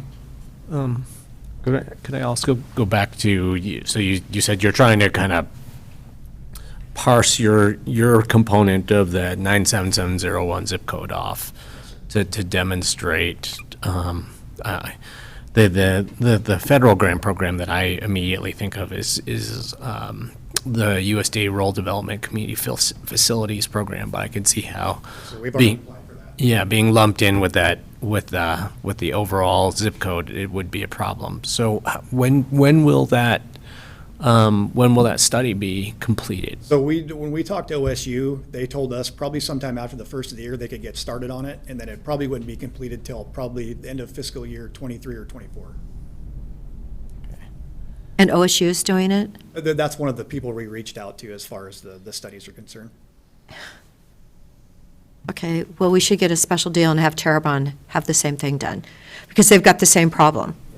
Yeah, I know, it's like, because we looked in for like a Department of Agricultural loan, and they looked them up, and they were, oh no, they're they have too high of an income average, just like what you're saying. We actually held a meeting with the USDA and the Community Development Block Grant people at the same time, and it kind of battled back and forth about who could possibly fund that, and both of them came back with the same response. It was more because we're in that 97701 zip code that we just don't qualify for that. Unless we could do an income study, and even then, once the income study is done, if they do come back with the study and state that here's our average median income and it's well below what the 01 zip code is, then you're still in a lottery to try to qualify for those funds. You're talking about USDA or whoever loans, Community correct? Development Block Grant, yes, sir. A block grant. So even with the study, basically, they said if you can provide us with a study that says that the median household income in alfalfa is lower than the 97701, we can process a grant, but it doesn't necessarily even guarantee that you'll even get it. I mean, my impression is that the community facilities loan and grant program got a piece of the infrastructure, the federal infrastructure bill that just passed. So, I mean, they're,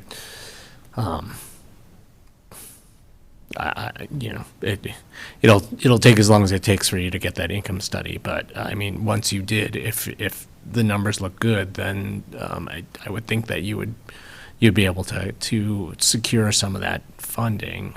But it's end of fiscal year 2023. It's not super helpful right now. Yes, sir. Okay, because I can imagine the grass is growing out in alfalfa, and then it's going to get dry. It's a weekly basis for us for me to weed out. I'm the only paid person out there, so I'm the chief, the assistant chief, the maintenance guy, the facilitator, the lawnmower, and everything else. So yes, it's a weekly deal, and then we're trying to keep that down. So yes, when it does dry out, that we at least have some sort of defensible space around our station. Well, no, I was just thinking about the whole community, though, and, once if it does stop raining, yes, the grass truly, it grows amazing with rainwater. So it's going to be a lot of grass out there that you're going to be responsible for. So the pressurized water at Brasada, I mean, could you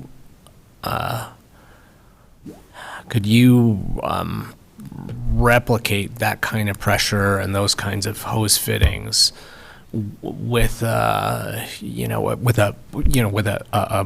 portable pump and some hoses of some kind, I don't know exactly what the intake would look like, but To answer your question, no.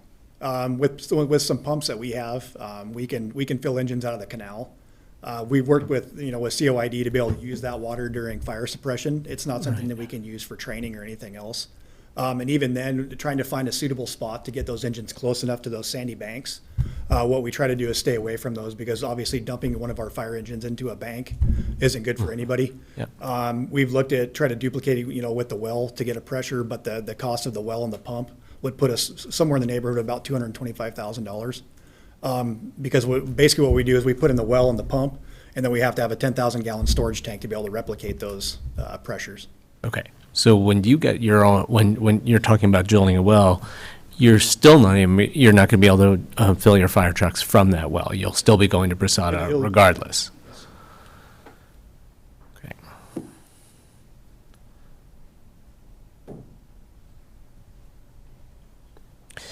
One of my other questions, reading your report, was there was a statement that you know that a bond or a levy would not pass at this time. I mean, I was curious how you know that, or It's a pretty small community. We've done, just some Survey Monkey type stuff. We've gone out, we've talked to community members, myself as well as the firefighters and the board. Like I said, one of my firefighters owns a store there. So we're a relatively small community, so there's a lot of input into the station. Given that we're so new, and we've assessed the maximum tax amount that we probably could right off the bat, they won't support it. They've literally probably 65 to 70% of the folks that I've talked to absolutely said that they would vote it down.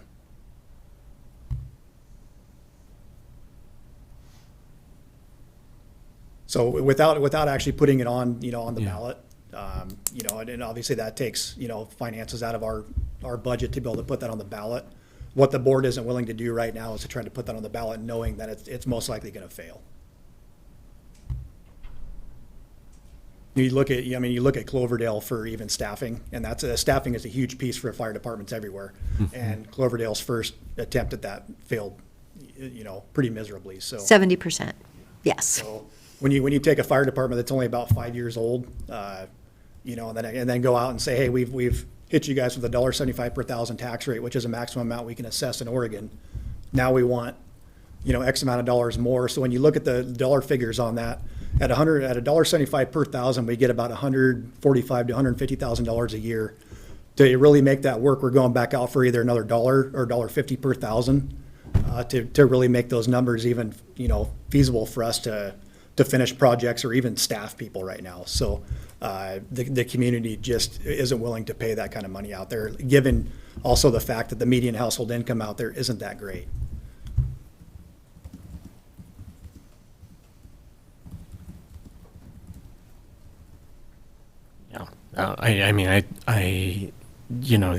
You've made a very compelling case for the needs. It's just when parts of the county, when communities within the county, say that they need things, but they don't demonstrate that they feel the need, in a willingness to, to fund it themselves as taxpayers. It just makes it hard to, it makes it hard to, And I understand. it makes it hard to understand that it's really urgent. And rather, like I said, and I've tried to keep it from going back to the taxpayers. I've tried to apply for every grant that you possibly could from both state, local, and federal funds. I literally spend probably at least, if you talk to the state fire marshal's office, you can tell them that when they put out grants, I guarantee you that Alfalfa Fire District is probably their number. I literally pulled off the side of the road to fill out a grant when they came out with their staffing for the summer, summer grants for summer help. We just got approved for that today. So that's going to put 3 more full-time people on my station over the summer. Well, that's fabulous. That's excellent news. So it's when I say that I've exhausted every option I possibly could outside of going back and asking for more money from the taxpayers. I get where you're coming from. It's just hard for us, not only as a fire station, but as a board, to go back to taxpayers so soon and say, hey, it's been 5 years, we want more money from you. So there's not a lot of growth in Alfalfa. Like I said, most of the homes, we're getting a few new houses every year, but there's only a handful of lots left. And then unless Deschutes County changes any type of zoning, we're going to be looking at being stuffed with what we have. So Yeah, and I mean, and, you know, being an agricultural community, I mean, most of the property is on, you know, they have EFU tax deferral, so it's not a, you know, it's not a huge tax generation base either for you or for the county. Yeah. So where would the funding come from, Dan? Do you? It's not eligible for ARPA. either the lottery or ARPA based on the proposal that I've seen. It would come from the general fund. Right now, you know, our fiscal year '23, we're projecting to have about 1.98 million in the general fund capital reserve, so it'll be 150,000 from that currently. And we do have the TRT funds to fund our capital debt in fiscal year '23, so it's something we could do, but it's definitely a decision. From my understanding, video lottery dollars are pretty much the most flexible dollars we have for economic development purposes, stabilizing people and investing in the economy. I mean, my point is, I don't think, from what I've learned over the years, I don't think there's a hard limit for these video lottery dollars there. AOC did a kind of a statewide survey, and these video lottery dollars are used for all kinds of stuff. So I don't know, not to debate you with it, but I'm just thinking. Sure, I mean, we'd be happy to take a look at it Yeah. and look at that again. I think, you know, there has to be some kind of economic development there. It's hard to show that with a kind of a well and basic capital expenditures, that it's, you know, economic development for the community. But certainly there's broad uses there, and we'd be happy to work with the chief if potentially that's something. So, Chief, I mean, it's a need. I'm not real excited about pulling out the checkbook for this at this point in time. You know, maybe we need to have a community bake sale, which is always kind of the joke about how do you create funds for something like this. You know, the general fund of Deschutes County, we could have asks like this all over the place. Is this the right thing to be doing? And it wouldn't be wrong to do it. It'd be exciting to do it, but I don't know. I don't feel comfortable. We just did our budget this year, and you know, they've got huge capital steps coming for Deschutes County proper. Yeah, so I'm just trying to get some words out for my other commissioners to hear.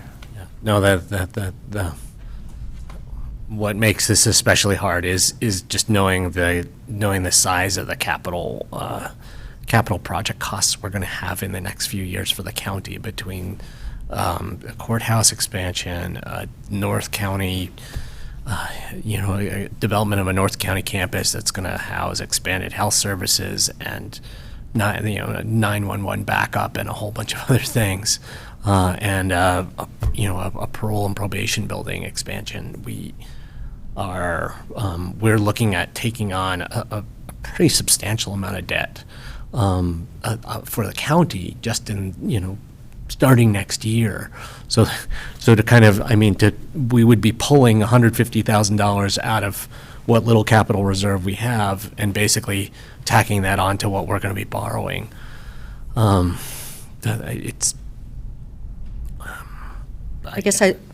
so I'm the only one that I really do support this, because I just think if we have the wind from the northeast and you guys get a fire over there, and I remember the guy on the CAT a couple years ago in Wasco County that burned up because he couldn't get out of the fire, and if we've got all this grass growing now. Yeah, that was horrible. And I'm from Morrow County, and they've had 27,000 acres burned going through the wheat fields. And I just drove all the way over to Idaho the other day, and, you know, you see all that land, and you know if the wind is blowing, you know, we truly need you guys to be able to help stop it. So I guess I truly look at this differently as being a person who grew up with fires and had a fire go around my house once. You know, when I asked to expand fire-free days, and they said it was going to cost $500,000, and I go, what does one fire in Deschutes County cost? Yes. Yeah, so I truly believe that there might be some capital projects that we could kind of hold back on for a moment, but, you know, prevention truly, tomorrow, if, you know, in September will be too late if we're not paying attention. Yes, ma'am. And I feel like, you know, there, like Commissioner DeBone said, there could be a lot of ask, you know, outside of this. I think that, the fire service in general, we give a lot and don't ask a lot. I think especially for a newer fire district that, was voted in because there was a need out in that area. We put our heart and souls into this building. And like I said, we've come to the county commissioners as a last ditch effort to try to fund these projects. It wasn't that we tried to, we exhausted every option we possibly could. And I don't believe that $150,000 out of $1.89 million is a huge ask. It's something that I understand from what you're talking about is we've got prisons that are going to get money. We've got, courthouses that are going to get money. But what I'm hearing is Sun River is going to get a huge chunk of money for their fire department and their police district. But what we're saying is we can't get $150,000 for just some improvements to our building that will help our operations in the long term. See, that's coming from TRT, Dan, and really this has a different flavor, and it can't come out of TRT. Well, we just moved our unallocated TRT to the capital reserve fund and Fund 60 for future capital needs of the county. We do, as I presented in the finance meeting earlier, we will likely have another $700,000 or so that would flow into that TRT reserve this year over budgeted. But right now we just have $4 million there to continue to pay off those Sun River payments in the future. I mean, assuming that this income study delivers you the numbers that you think you're going to get, that will open up access to all sorts of funding in 14 months, 13 months. So potentially open up funding. well, if the income numbers are what you are anticipating them to be, it will open up funding opportunities. Can you guarantee me that though? Well, I can't guarantee it to you because you can't guarantee me what the income numbers are going to be. I mean, there are very large parts of rural Deschutes County where the AMI is actually quite high.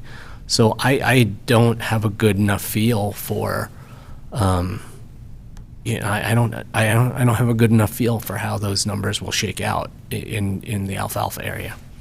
But if you're, I hear you expressing a belief that they're going to come in pretty low, and if they are that low, then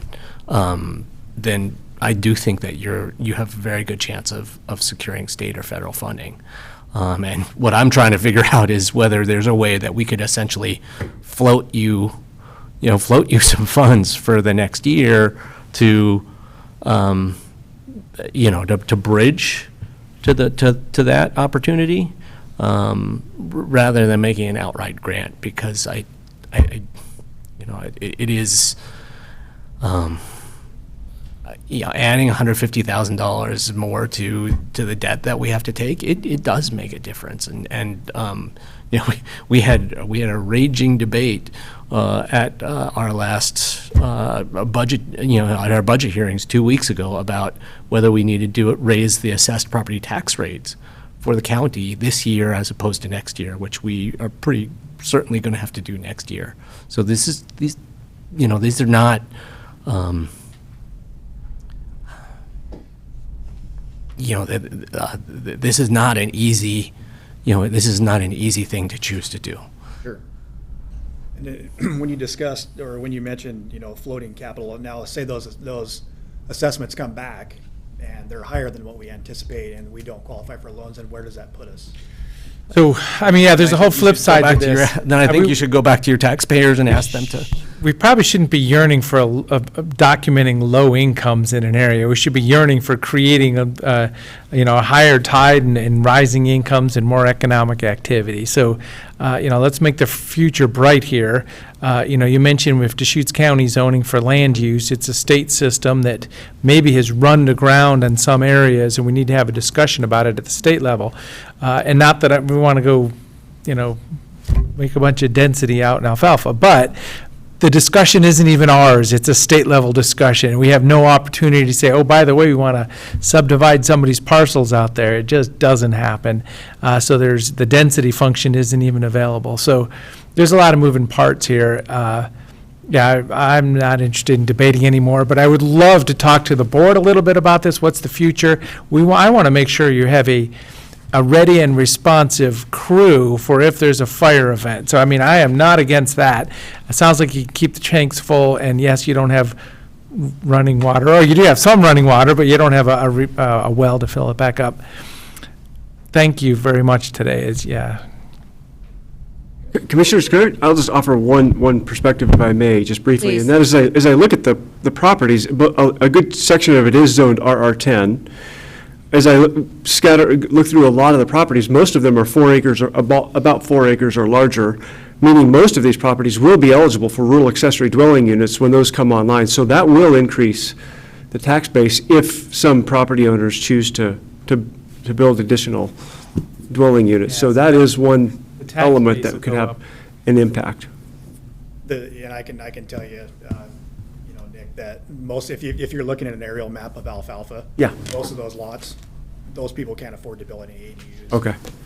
Like I said, I have problems with defensible space. We've worked as a community with firefighters to try to get people to lessen, the stuff they have around their houses. If you look at some of those houses, there's a couple of them that look like wrecking yards. They're 4 acres of nothing but vehicles and broke down fifth wheel trailers and, everything else. I mean, if there is potentially, like, Commissioner Adair said, if there's a fire that blows through there, it's going to be catastrophic. So, it's going to be, what's the rural community of alfalfa really worth? If a fire blows through there off of BLM and takes out the whole community, it's, we're essentially starting from scratch. So, like I said, I appreciate you guys' time, and I won't take up any more of it. I guess we'll go out and try to ask our constituents for more tax money, and if that doesn't work, I'll start digging next week. You mean digging? We'll dig it by hand. Yep. 800, that's a bit much. Yeah. Well, and so, I mean, the vote for the district was, sponsored. I supported the district and the vote and advocated for it and everything too. So there's a little bit of history here also. So there is no hard feelings. It's just an awkward time to pull out the checkbook for capital like this. And I mean, I think of the parking lot at the senior center in Lapine. I mean, they're asking for money just like this. They want $90,000 and they keep asking. And it's just that awkward spot where if we just keep writing checks to everybody, we're not being fiscally responsible to Deschutes County's, total funds. Okay. Well, I mean, and I'm still open to this idea, like if there's a way to float funds now, essentially to offer low interest financing, from the county, not an outright grant, but. But they have to have a way to pay it back. what's that? You have to have a way to pay it back, and it sounds like you're already maxed on your budget. The problem is like, I said, and the board has gone out and we've looked for loans.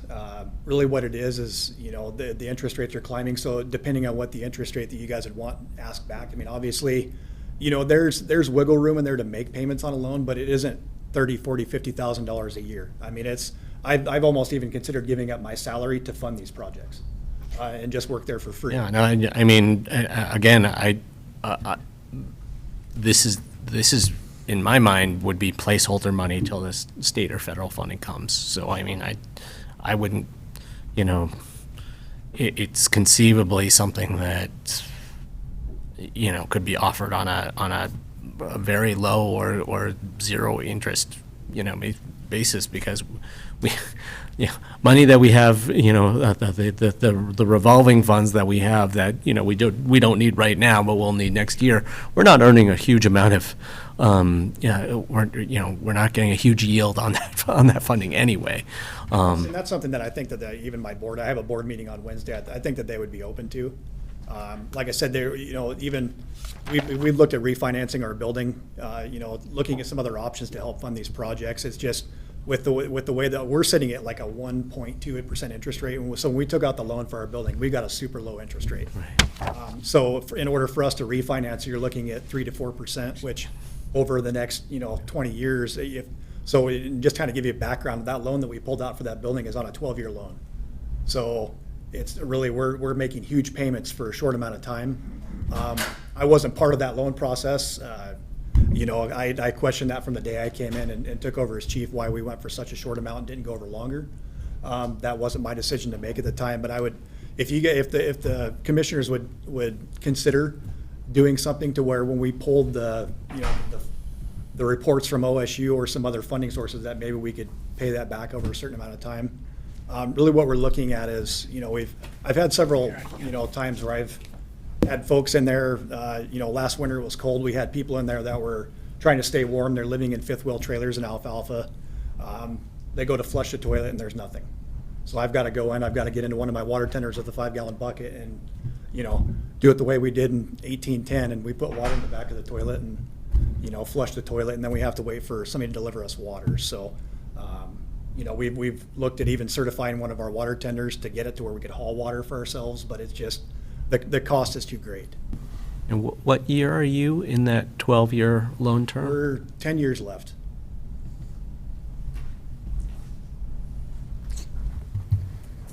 Oh, You don't want to lose that 1.2% interest rate. And that's the reason why we've looked at a couple of options, and really, we've gone back to the same bank to see if we could, because of the equity in the building now, if we could finance over a longer rate, and the interest rate they've come back with it's just not that 1.2%. So that's very special. yes. Yeah. So we like to hang on to that, but like I said, I've even considered foregoing my salary and just working for free just to help kind of bridge the gap to get some of these things done. That's how important that is to me and to my fire department. Whoa. Well, if there's essentially some way that we can, at the end of 10 years, you won't have to dedicate, any component of your assessment, your annual assessment collections to debt service. So if there are creative ways we could work with that and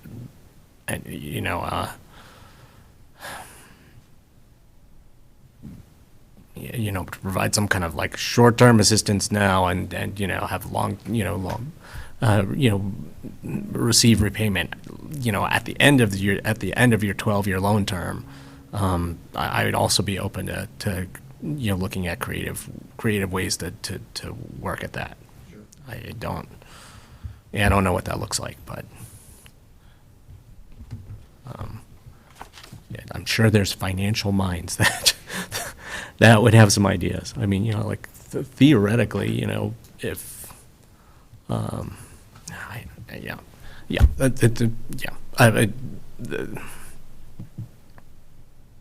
it would be great to have some people who think about finance stuff kind of play with this a little bit and think about how a county that has that operates at a significant scale in terms of budget and has long-term stability, but really we're not in a great position now to just be granting out big blocks of funds for capital projects. How we could help. So. Okay. Well, I appreciate you guys' time. I don't want to take up any more of it, but I appreciate you guys hearing it and listening to me. And so maybe if we can't fund it in a couple of years, we come back and try again. Thank you. Great, thank you. Thank you, Fire Chief LaValle. All right. If the board would like, we can continue with our second presentation. We will hear from the Bend Chamber of Commerce, and we have the Bend Chamber CEO, Katie Brooks, here with us. And they have a slideshow for you. This is Sarah Odendahl. She does government relations for the Bend Chamber. Thanks for having us today, Commission. Thank you for coming. Chair Adair and Commissioners, we have a brief presentation to provide to you on our initiative. We are applying for lottery for economic development funds to help us try and figure out, I think, what's probably undermining our number one issue in economic stability and growth in Bend, and that's housing. And really employers' ability to attract and retain the workforce and actually live somewhere in Central Oregon, hopefully Bend or the close environs of somewhere in Deschutes County. So we began our effort. Can Can I forward my own Yes. slides? Awesome. And how I do that is, Without a mouse. We know that. yeah, I'm a professional. So we took this initiative on. As you know, we've come before you with our last initiative, which was establishing more childcare within Deschutes County, actually within the Tri-County area. And you guys have been just awesome about supporting these efforts. And our next initiative is mid-market workforce housing.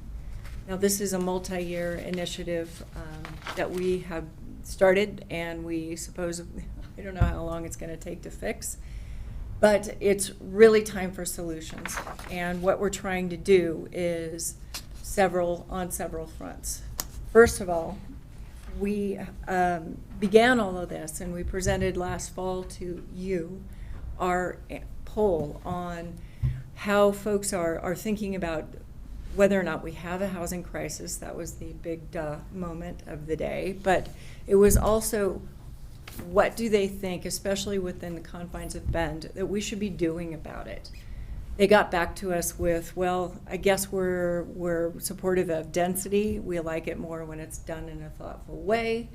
We are really worried about rents, and also I think to the tune of 68%, as well as rising housing prices.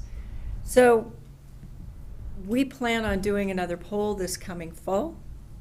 This time we'll probably focus on employers, and I'll tell you about that in just a minute. Excuse me. Just last week, we launched a new website, kind of a how-to build an ADU accessory dwelling unit on your property. It's mostly focused on what does the permitting process look like? How do you find financing? What should you expect for income? How do you really assess and take care of this asset that you've added to your property over time? And who can help you design and build something, and what does that actually look like?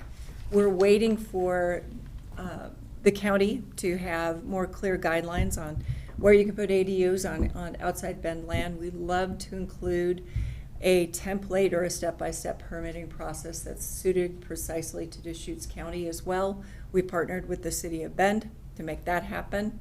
And they even went as far as to put a template together and a step-by-step process so that property owners might get through that process a little bit more efficiently. I thought it was great. Katie, I saw it on the news, and I thought, oh, that is so good, because that's what we want. We want people to know when you tell them we have like 7,800 properties already that could be done in the county, perhaps maybe not quite so many in Lapine because of the water level, but still, yeah, I love what you guys did last week. Yep, and we would love to keep doing that. We've already received a lot of hits on that website, and a lot of folks that are interested in providing resources. So really great stuff. And the other, that was a Leadership Bend project, by the way. It's a program of the Bend Chamber. And they also did another project working on water conservation with large water users, including parks, brewery, that sort of thing, on how to monitor water use and save. But moving on, social media program, we started that this fall. It has several components to it. I'll get to that in a minute. Mid-market housing expert. This is the housing accelerator. This is somebody whose expertise lies in understanding nationally what is working and what is not working as far as legislation and pilot projects to bring mid-market housing online. And what I mean by mid-market is AMI around 80 to 150%. This is households that used to be able to afford a place. So we're talking about renting, but we're also talking about home ownership eventually as well. And these are folks that have been butted out of the market because the amount that property and home ownership has increased has exponentially outgrown the amount of wage increases. And we all know that's going on. We've also put together a collaborative workforce housing effort that includes COBA, CORE, developers, investors, bankers, realtors, all sorts of folks in the area who all have their own ideas for legislation, and I've seen projects include some developers who are doing some really unique pilot projects out in the primarily Deschutes County area and Bend area. And then also connecting employers, both large and small, with landowners and developers and investors in figuring out how to actually put things in the ground, housing projects in the ground, be they rental or deed restricted, et cetera. So wanted to take just a minute to get into the weeds a bit with what we're talking about with the policy focus. As I said, we're not going after affordable capital A housing efforts and policies. That's really already robust, clearly underfunded. We need more. I'm not saying we don't. But there are folks who know that world intimately well, and they're pursuing it. We're still talking about mid-market, as I mentioned. So there's a couple of things that we're looking at doing with a overall omnibus approach to mid-market housing, if you will. It's going to include several pieces, and I have Sarah here to go over that with me in more detail if you'd like. So one of the tactics we want to pursue is raising the minimum, the household average monthly income, AMI levels, up to 150%. We take 120. But when you look for qualifying assistance for affordable housing, they usually start at anything below 80%, but it's usually around the 40 to 80% pocket in which most of those loans and grants are awarded. We're saying that there is a huge population. We need to increase the pool of money, but there's a huge population that's being underserved simply because they're earning more money that has nothing to do with their ability to actually afford a place to live. We're also advocating to modify middle income tax exemption standards to include home ownership. Right now, mid-market tax exemptions, especially within the city of Bend and elsewhere, really focus on rentals, and we're wanting to include home ownership as well. Workforce housing deed restrictions, adding more to that, and including more public lands, continuing to support ADU, substantial completion, and other pending legislation that we know didn't pass in the 2022 session. And we know COBA and CORA and other organizations statewide are bringing back to the legislature and hooking our wagons with Oregon League of Cities and Counties to figure out how we take another swat at that. And innovative infrastructure funding, PUDs, LIDs, limited districts, as well as other methodology of being innovative and figuring out how do we lower the cost of actually putting in infrastructure so we can add housing at a lower price point. What am I missing, Sarah? That was a great recap. I would just say for a deeper dive, and happy to answer any questions, one of the handouts I gave is a summary of our workshop that we hosted in April. We had about 35 to 40 leaders from all the different sectors that Katie mentioned participate, and so kind of bulked all of the different policy conversations for the day into these 5 key areas, of which we have various kind of pathways forward. The first of which, number 1, middle income workforce housing expansion. This is the kind of omnibus legislative approach that Katie mentioned. Okay. Any questions on that? Right. Just briefly touching on the social media program, the end goal of this program is to educate folks in Deschutes County, Redmond, Bend, that who we're talking about is the essential workforce. We're talking about teachers and firefighters and the folks who actually make up that middle class, mid-market niche that we cannot survive without. And that we need to be creative. We need to, within the borders of Bend, look at more ways of being creative with density and welcoming these folks and making sure that they can live in the same place where they work. And it's also a tool we're using to connect businesses with people who want to build housing and invest in housing to actually get things in the ground. There are a couple of projects that are in the conversation stage that actually originated based off of some of our social media conversations we've had. And then to promote key policy change that helps support mid-market housing. We're also engaging employers. We do that with the Housing Accelerator. His name is Alex Joyce, and he is with Cascadia Partners LLC. They're out of Portland and Seattle. He is an expert on middle market housing. He's the one conducting our research, putting policies together, and really also pulling together a lot of folks who have done projects nationally, know how to finance it, know how to build it, and know how to incorporate employer participation. We've also used it to engage, also tried to engage employers with each other, with developers, property managers, investors, and as I said, putting pilot projects in the ground. I can give you some examples if you're interested. Because we feel like employers are the ones, aside from their employees, most keenly feeling this impact, and that there are some original creative ways that they can get involved in actually solving the problem for themselves.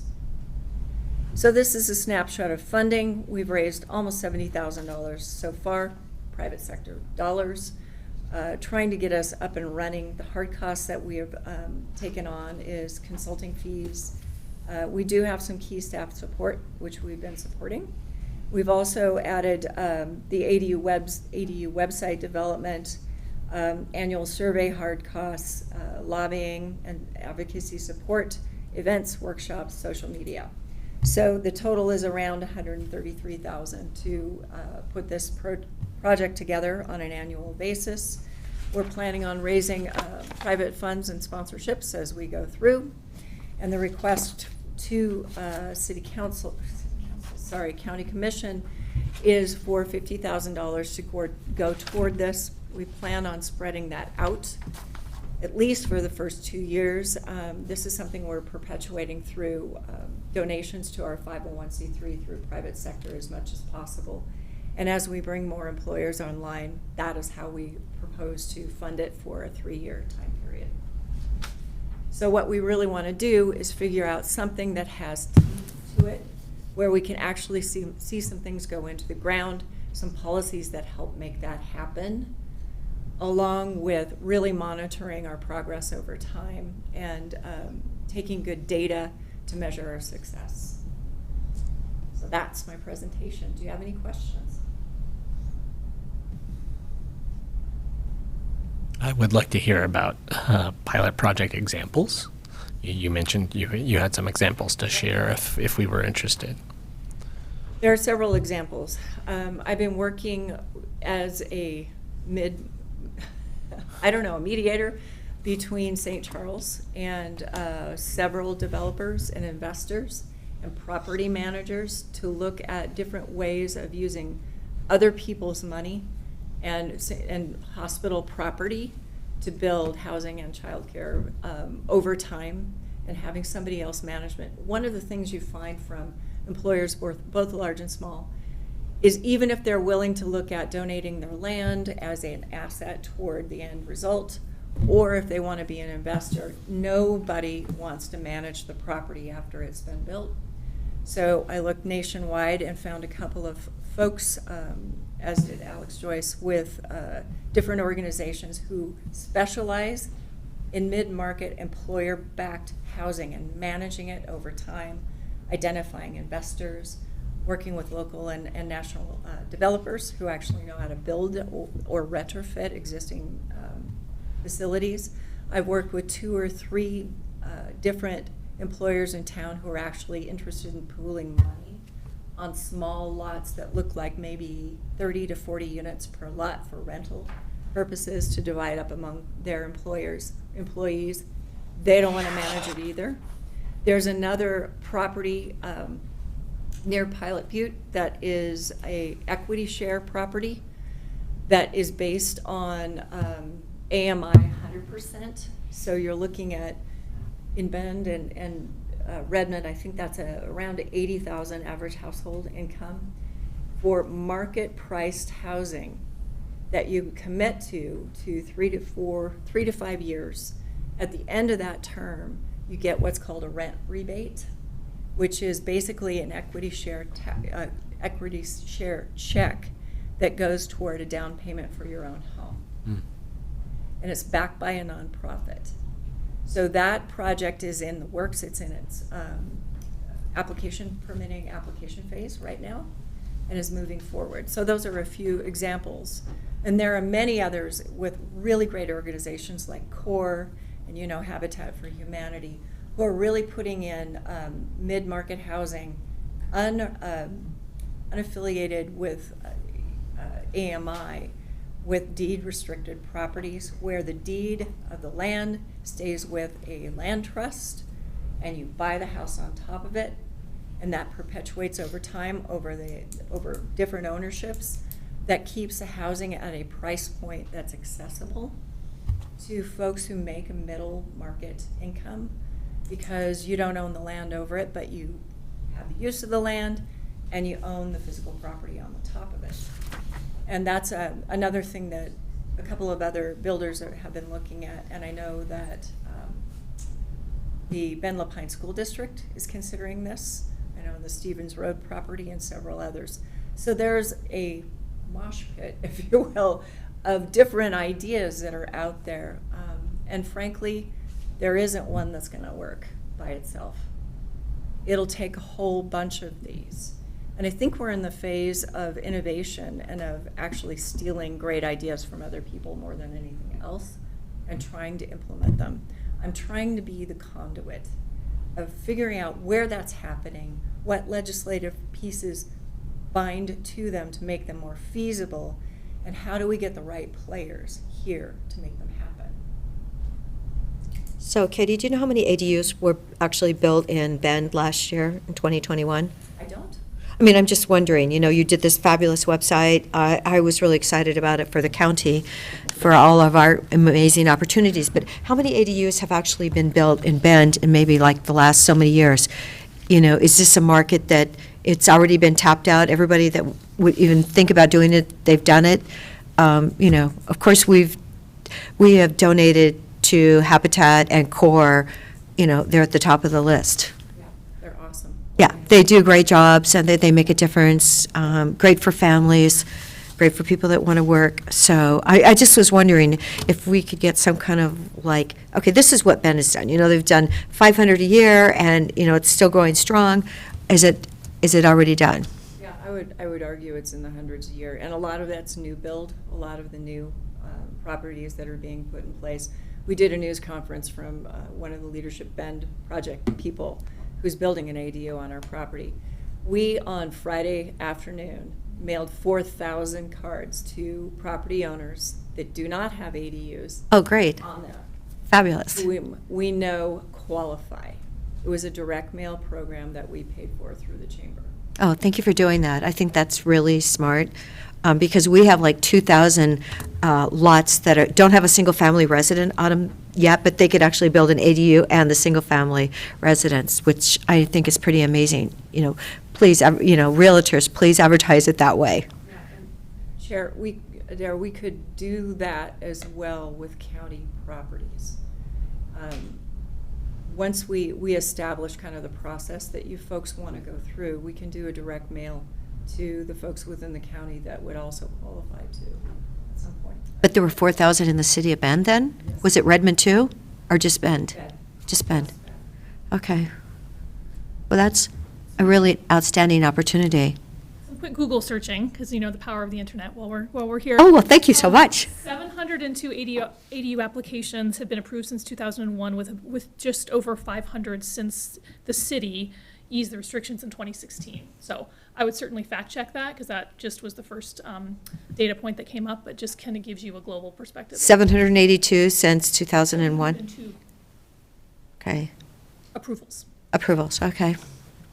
I mean, since we're talking about ADUs, I would love to actually share a little bit of my experience, my own personal experience, because I think it points to where some of the bottlenecks are going to be when the permitting process was streamlined in 2017, 2016. I started the process of exploring building an ADU, and permitting is not easy. Finding a contractor is not easy, but really what I would anticipate is going to be the major bottleneck for a lot of homeowners, a lot of property owners, is financing based on your expectations about rental payback. Because, the ADU that I basically built a 650 square foot unit on top of my garage. And I have a amazing renter who's, a healthcare professional, missing middle, is exactly what we're talking about.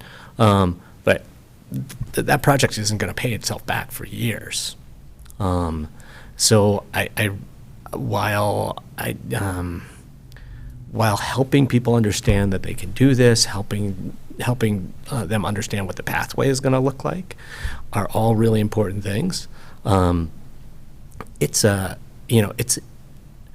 There are a lot of other ways you could invest your money with a greater return on investment than building an ADU. And so I would anticipate, until we change that equation, that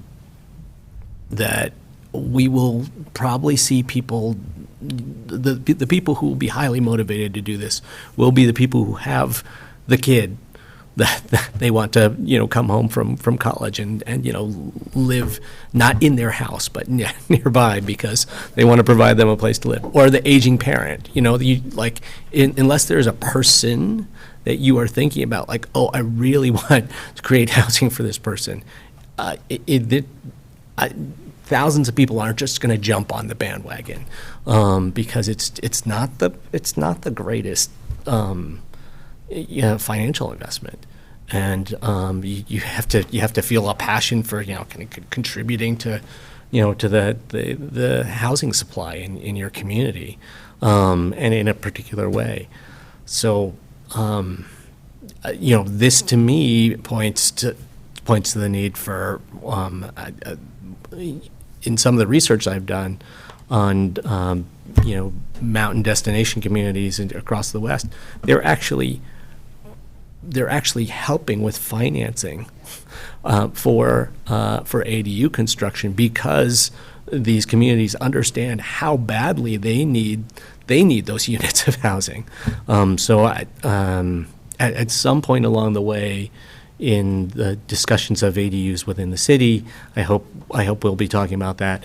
And and thinking about my own experience, I hope that as we look towards the implementation of SB 391, we don't have unrealistic expectations about how many ADUs are magically going to appear once this is legally allowed or authorized, because it's not. It's just not the easiest, most slam dunk financial investment you can make, and in this day and age, finding a contractor is a royal pain in the butt as well. So this is it's not unless there's things that we do to make it easier and more attractive for people to build ADUs. I just don't. We'll get a certain amount of them, but we won't get nearly the amount that we could have, or we might hope to have. I'm actually working with someone, though, that's doing kits for ADUs, and then maybe smaller homes, too. But he's really working on doing it from a kit program where you go to Home Depot and you can order it. And, that to me seems really streamlined. If they can go to, Deschutes County, get the permit, buy the kit, and put it up. I think I sent him to you. Yes, you did. And I'm still working with him. He's got some East Coast investors, so, yeah, thank you. I think it seems like it seems practical. Yeah, Commissioner Chang, to your point, it's not going to be for everybody. As I mentioned before, none of these are the only solution. It's buckshot. It's part of a bigger picture. But you have to hit all the buttons to make anything move, and to make any real progress. Yeah. No, and I think it's a strategy with a lot of potential. I just think that somebody's going to have to put some low interest financing on the table for us to really realize the full, more of the full potential of that tool. Would help a great deal. And the other thing we learned, we were at the fire meeting Thursday morning at the fairgrounds with a lot of fire people from all over. And what they said was, remember what happened in Boulder not too long ago where the fire went house to house to house? And when you talk about condensing the amount of space between houses and the fences, you've got these wood fences and they're all connected. Anyway, they said that's really something that we have to look at here. So what kind of materials are we using for our fencing and the hardening and everything? So just, another thing to worry about. Absolutely. Yeah. We'll add that one. So Commissioners, if I may, if the board would like to support funding or partially funding this request, staff recommends the use of video lottery dollars as it would not be eligible for ARPA funding. But of course, some other potential options are to postpone the discussion until a later date or decide not to fund the request.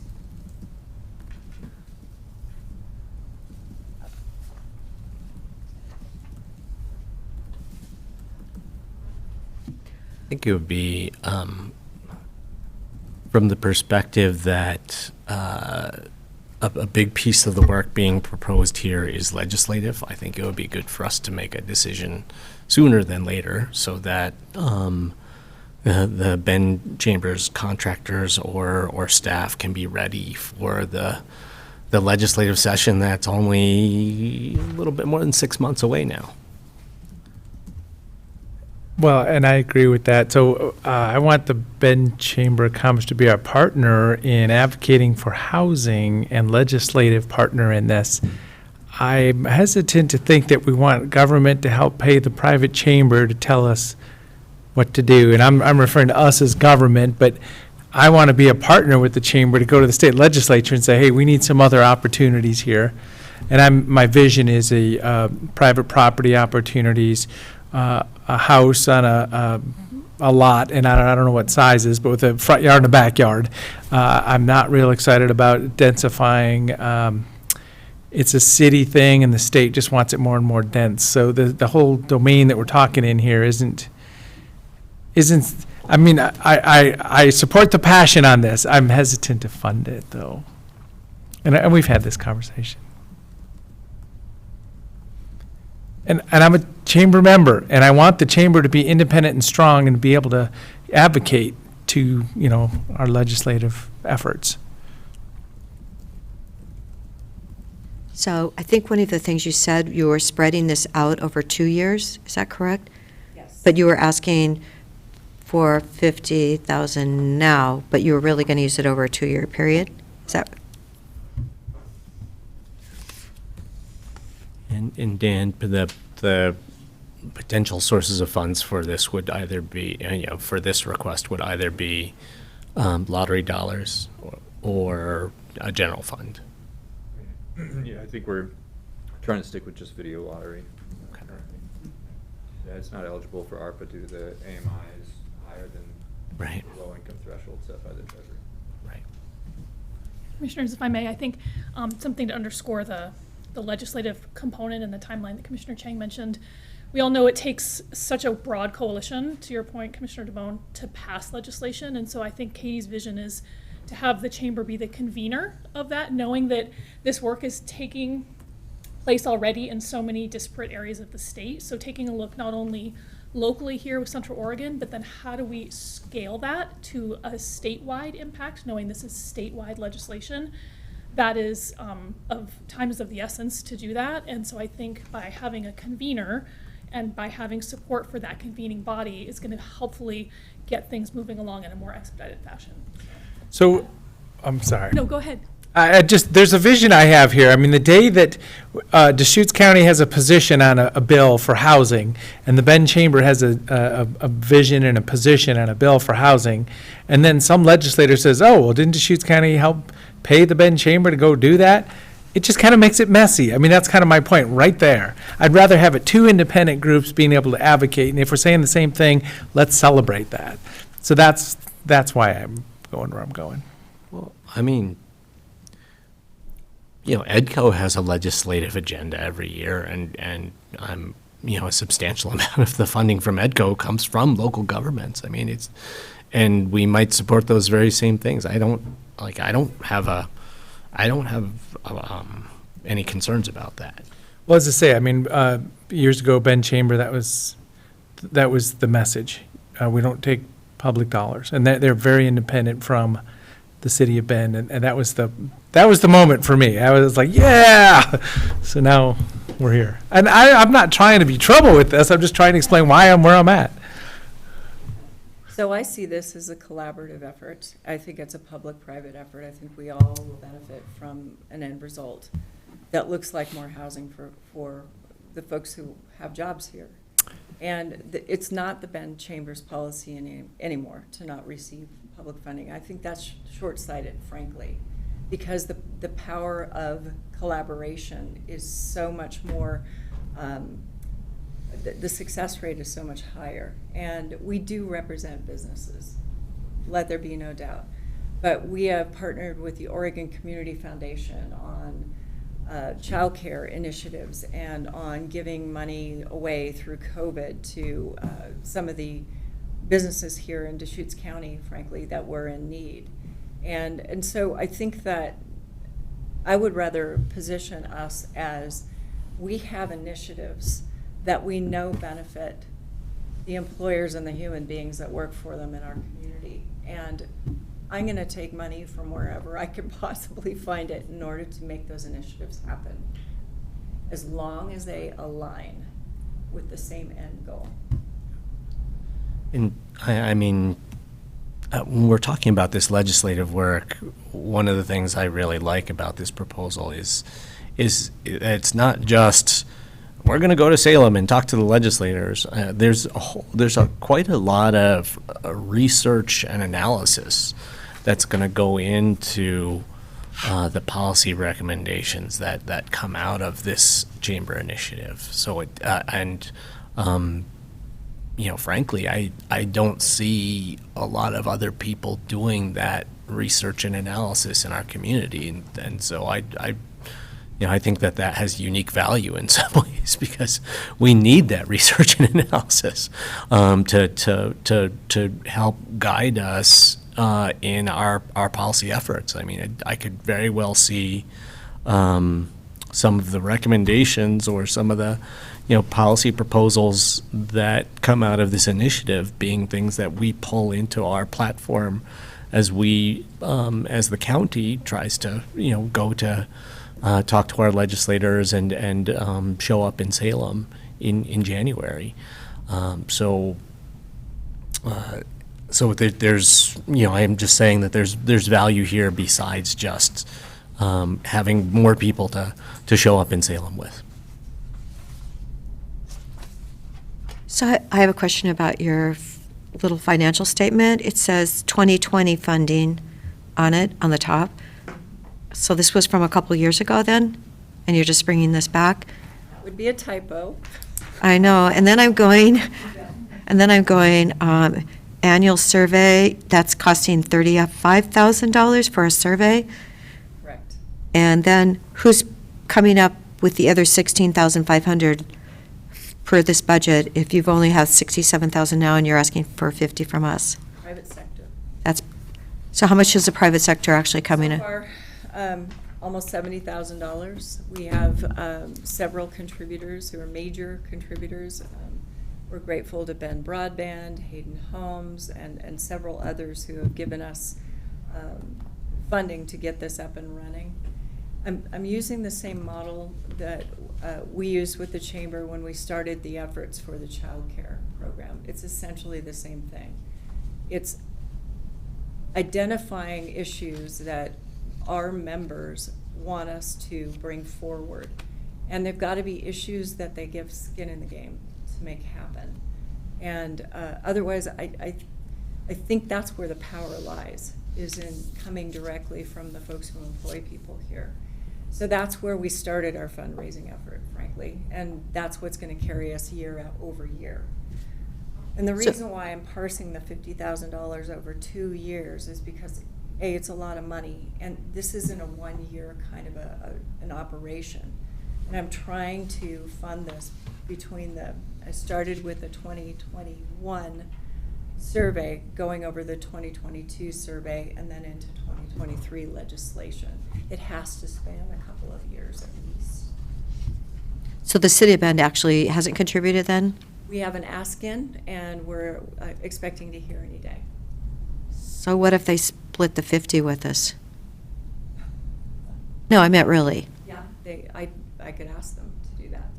That, we're trying to be, we have a lot of capital out there that we're looking at. Yeah, I mean, I don't know, that's just my thought. I truly know it's a problem, and, someone I know just wrote a letter to the editor. I don't know if it's going to get printed or not, but he ran the strategy department at UCLA, and he was looking at rents and what they've done now, and how many homes now in Bend are actually rented out. Is it like 1,200 or something that are in that rental market?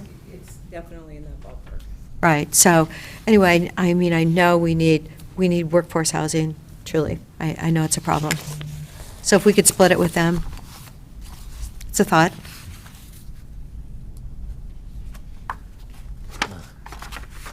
So there's 50,000, and then there was like another 13,000 beyond that to make this whole. I And we mean, will continue to fundraise for it. so maybe we could consider splitting that total, the 50 plus the 17, with the City of Bend, 13. Well, I like the idea of private investors in it. I mean, Okay. Truly, it's, I know we need to help them, but that's really who needs the employees. Well, I mean, the county needs them too at time. We've got our shortages. But then again, if things start cutting back, then maybe we won't be overemployed and have to do what we had to do years ago for CDD. Oh my gosh, is it raining again? Like someone has got to keep track of this. Anyway, I don't know. I think the 50,000 is the split, and then you could come back. We'll see if they would split that with us, and then we could look at the other. Okay. So I would support that. if they are not willing to put in 25, would you be comfortable with an alternative of matching what the city gives? Whatever that happens to be, or where were your thoughts? Yeah, You mean match below up to 25? up to 25. Let's say they do 20, so we say, okay, we'll do 22, and then you still got a little bit out there, but at least we've matched them up to 25. I would support that. So do we need a motion? I think so. Just Okay. for the record, please. Since we don't have our legal with us today, we're lost without Dave. Where is that man? He must be driving over. It's probably snowing on the You would have bus. been right there saying yes, real fast. Yes. Okay. I move an allocation of lottery funds to the Ben Chambers Middle Housing Initiative, what is the exact title? Mid-Market Workforce Housing Initiative. Mid-Market Workforce Housing Initiative, up to $25,000, matched by a commitment from the City of Bend. Is that reasonably complete for a? I'll second it. Any further discussion? Commissioner Chang? Yes. Commissioner DeBonne? No. And the chair votes yes. There you go. See, I really didn't want to do that. This, I feel like if they're going to match it, I think that's So- a win-win. That'd be great. As I said, I'm looking forward to legislative discussions and making sure we're partners side by side and really advocating strong. So it's not that I'm against any of this, it's just this funding concept. Yep. Thank you so much. But I thank you for sending out those 4,000 postcards, because truly, if I'm sure Absolutely. they look really, attractive and catch somebody's eye, that maybe, and if my guy's little models get done, I could send him back, right? Yeah, and then we can get more housing in this, yes. Commissioners, thank you so much. Thank you. Thank you. Is it Sarah, right? Sure, yeah. Yes, thank you for joining. Yes, thank you for being in person. Okay, last one, Envision Ben. All right, thank you. Yes, the next one is Envision Ben. They are requesting $50,000. And as a reminder, they did come present to the board earlier this year in March. And Laura Fritz also provided a supplemental write-up in your packet materials today that speaks to how the overall project supports economic development. So if the board would like to support funding or partially funding this request, staff again recommends the use of video lottery fund dollars in support of those economic development objectives as outlined in that attachment. And this request would not be eligible for ARPA funding. Obviously, other potential options are to decide not to support funding or to discuss at a later date. We also had asked Laura to provide information about a specific proportionate amount that relates to economic development. She felt at this time they could not provide that level of specificity. And so one potential option could be to discuss later when they have that information. And when might that be? We're not sure. She didn't have a specific date in mind. It would be much further into the process.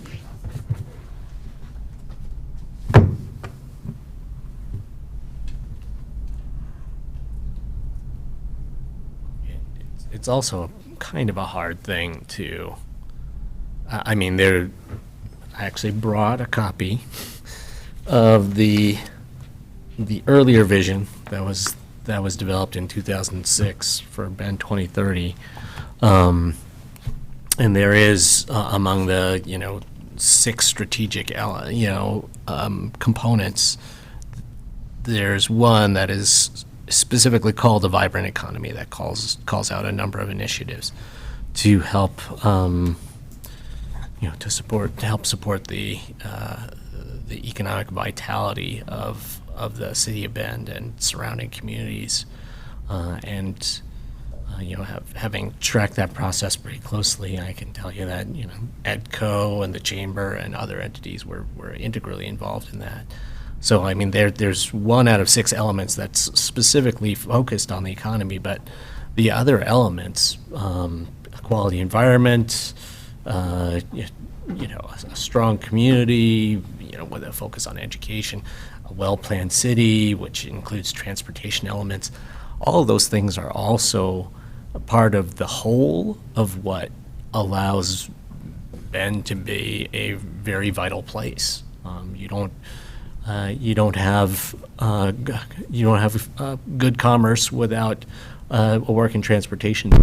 You don't attract employers and employees without good quality of life and good schools. So,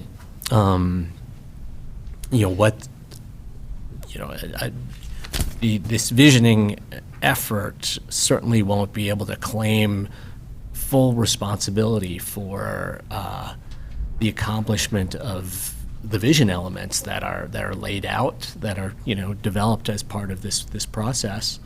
But they will be able to claim some credit, and each one of those pieces contributes to the economic vitality of the community.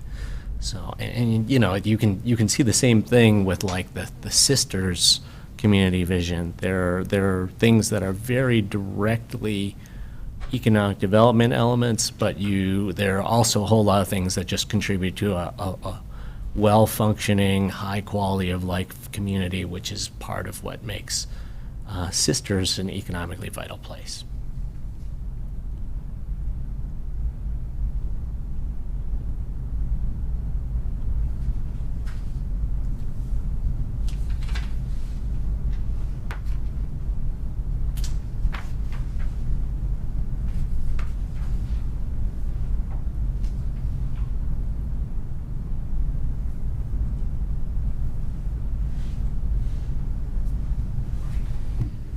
So with the, city council kind of rolling around right now, and there's going to be some new appointments with our comprehensive planning efforts for Deschutes County. with our Tumalo Community Plan effort that's going on. You know, if there's an envisioning project, I think of this as, you know, what can a community be doing? What could be the brand look and feel of something? You know, the cultural aspirations of a community. I'd like to see this out into the future, not right now, is kind of my thought. I mean, there's so many moving parts right now in the next 6 months to a year. Yeah, but I mean, they're not asking that. You know, I've already talked to them. I sat down with some of them, like, hey, we're going full speed ahead. It's exciting. Okay. Their process has started. Yeah, so, but once again, I mean, all three of these today, I'm not interested in funding it. I mean, this is not a city project, so I don't see how the makeup of the city council is relevant. I mean, this is a process to draw from the people of the city of Bend, who are all, you know, the people of Deschutes, are all people of Deschutes County as well, to draw from the people of the city of Bend, and you know, nearby communities, you know, what they want from their, you know, what they want from their community moving forward. And are they going to do anything with on the topic of homeless issues or funding the police or the culture of the community in this? I'm sure they will. I mean, is there going to be any brain space for people for an envisioning effort with all the other things going on? Yeah, I mean, and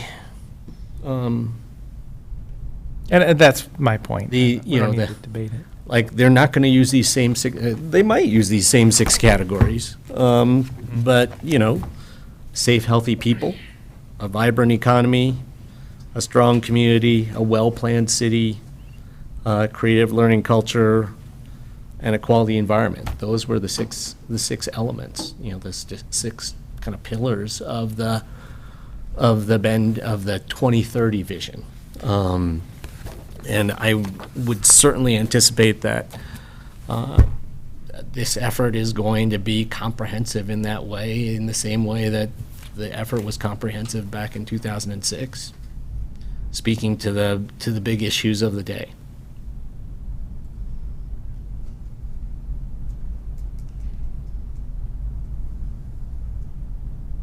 So they did all that planning in 2006, and then the world kind of went to heck a couple years later. So did all those plans get put on hold? Does anybody have any input on that?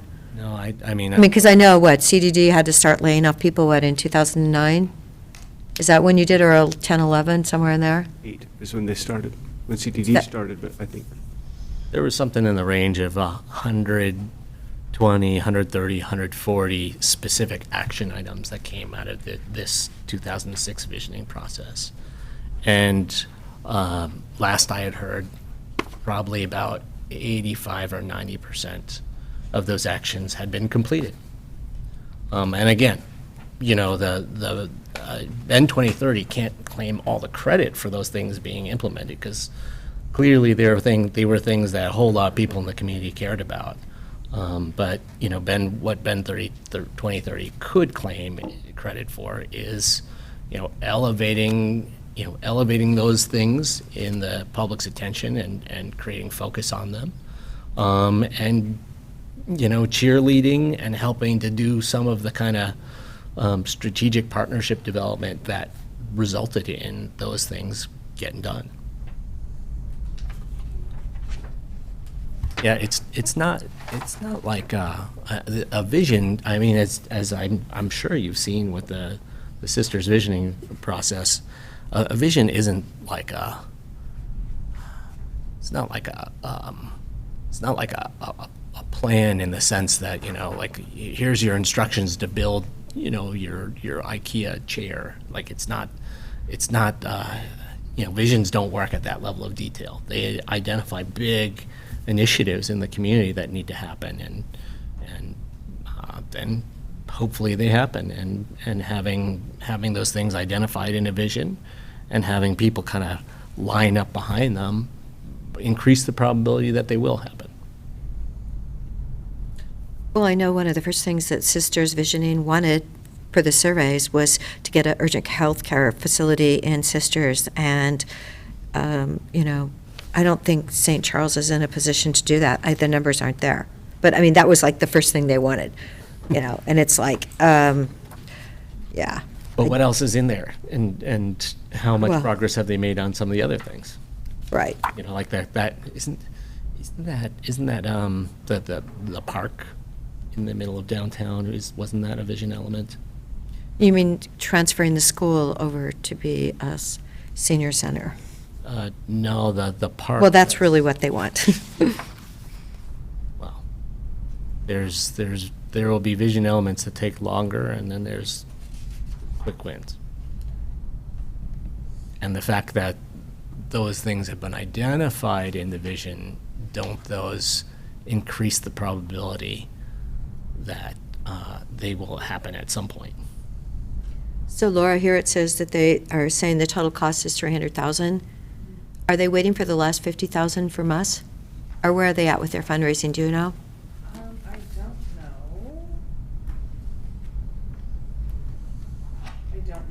I don't know the answer to that, but I'm happy to find out.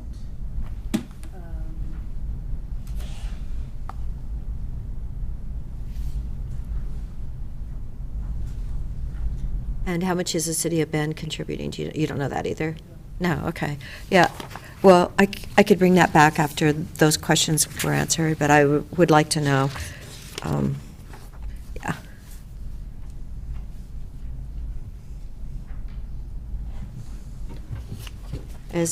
Since I really was worried about, you know, alfalfa and, you know, their future, so that to me is like, it's more of an, Hopefully, we've got some time on here. hopefully it's raining out there also. Well, I hope so. For alfalfa, we don't have the option of using lottery dollars, which are intended for. But I don't understand why. I would think we could use lottery dollars. I mean, Dan, I think you should look that, review that again for me, please. Certainly, Commissioners, we will look into it all, call the chief and review the video lottery requirements and eligibility again. Okay. Okay, thank you. The last request is the City of Sisters and Citizens for Community request for $2,500 for their Sisters Country Vision implementation support. And we've coordinated with various staff. And based on that, if the board is supportive of funding this request, we would recommend the use of the CDD Long Range Planning Consulting Funds. Of course, other options are to not support the funding today or to have the discussion at a later date. Oh, I like Nick's idea to use the CDD funds. Oh, Peter's here too. I love it. Why not? Oh, Peter's dollars, yeah. Peter's dollars, not our dollars, Peter's dollars. And just to clarify that, those are savings below, you know, basically from the consultant costs coming in below the projected budget. So is that correct? That's correct, Peter. Yeah. So I just like the Bend 2030 or the Envision Bend project, I'm a big supporter of community visioning projects. I don't have any concerns about supporting this request. I do. My one question is, are we routing this money through the city to Citizens for Community for a specific reason, or would it make more sense to just send the money directly to Citizens for Community because they have their 501c3, and it just adds transaction costs to pass it through the city? I'm certainly happy to follow up on that. City of Sisters, as you know, is the one who applied as the fiscal sponsor, but I'm happy to connect with them and I'm sure we could give the funds directly to Citizens for Community. Can't imagine they would have a problem with that. Nick, do you? Do you give the money directly to C4C as opposed to the City of Sisters? That's the question?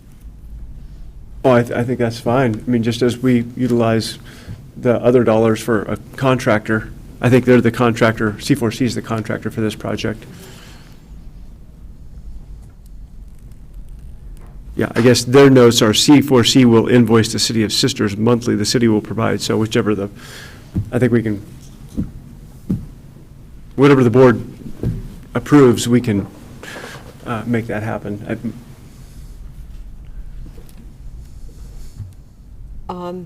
And one thing good to note about the financials through April 30th, Peter, is that you are at 88% for total resources to date, and the year-to-date was 83.3%. So your revenue is ahead, so that looks great. So perhaps we can use that funding.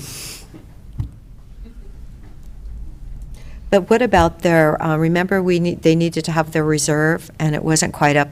Has it moved up at all? Because this number looks a little better, Dan? Reserves? Yeah. I mean, I'd probably feel more comfortable having Sherry or Peter speaking to that, but I know their reserves have gone up quite a bit over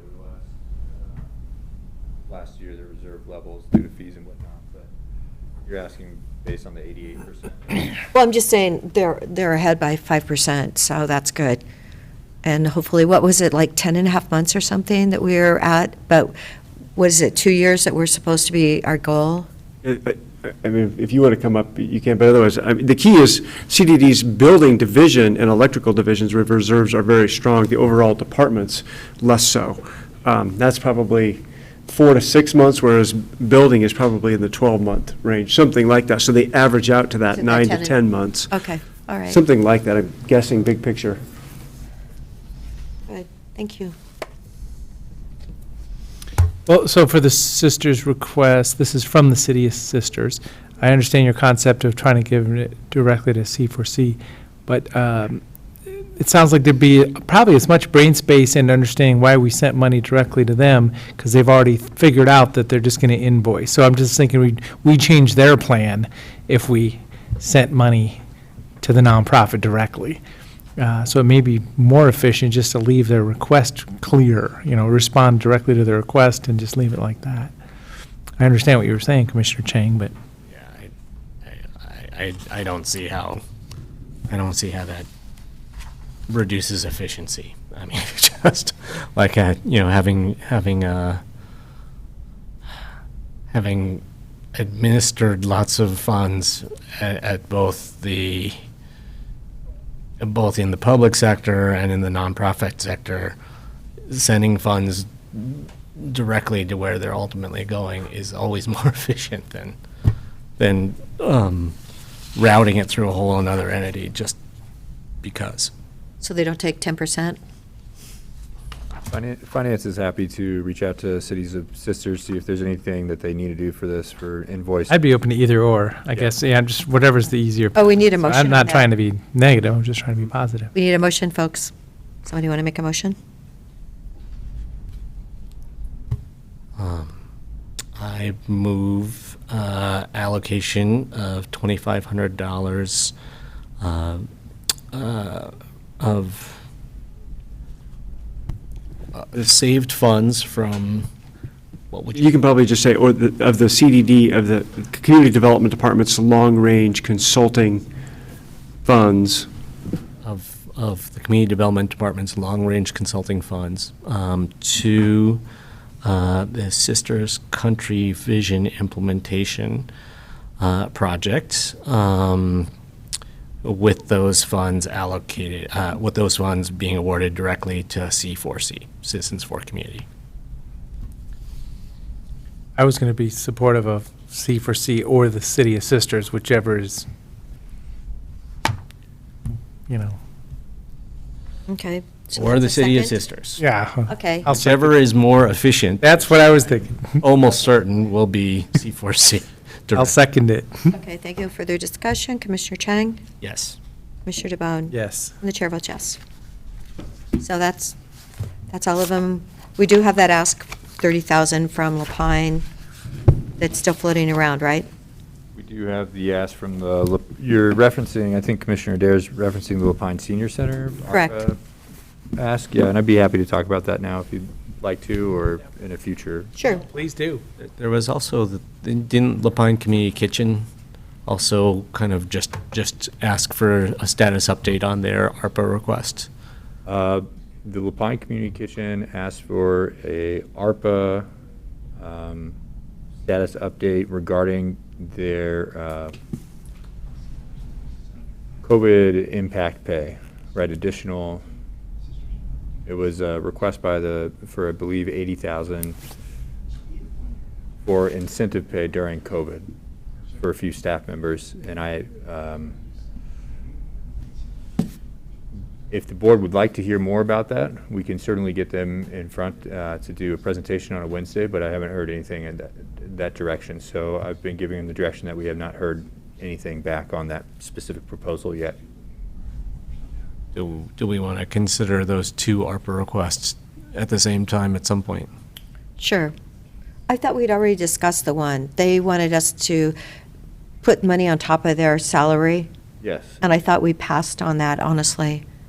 There has not been an expressed interest. Yeah, so, but they're asking again about it.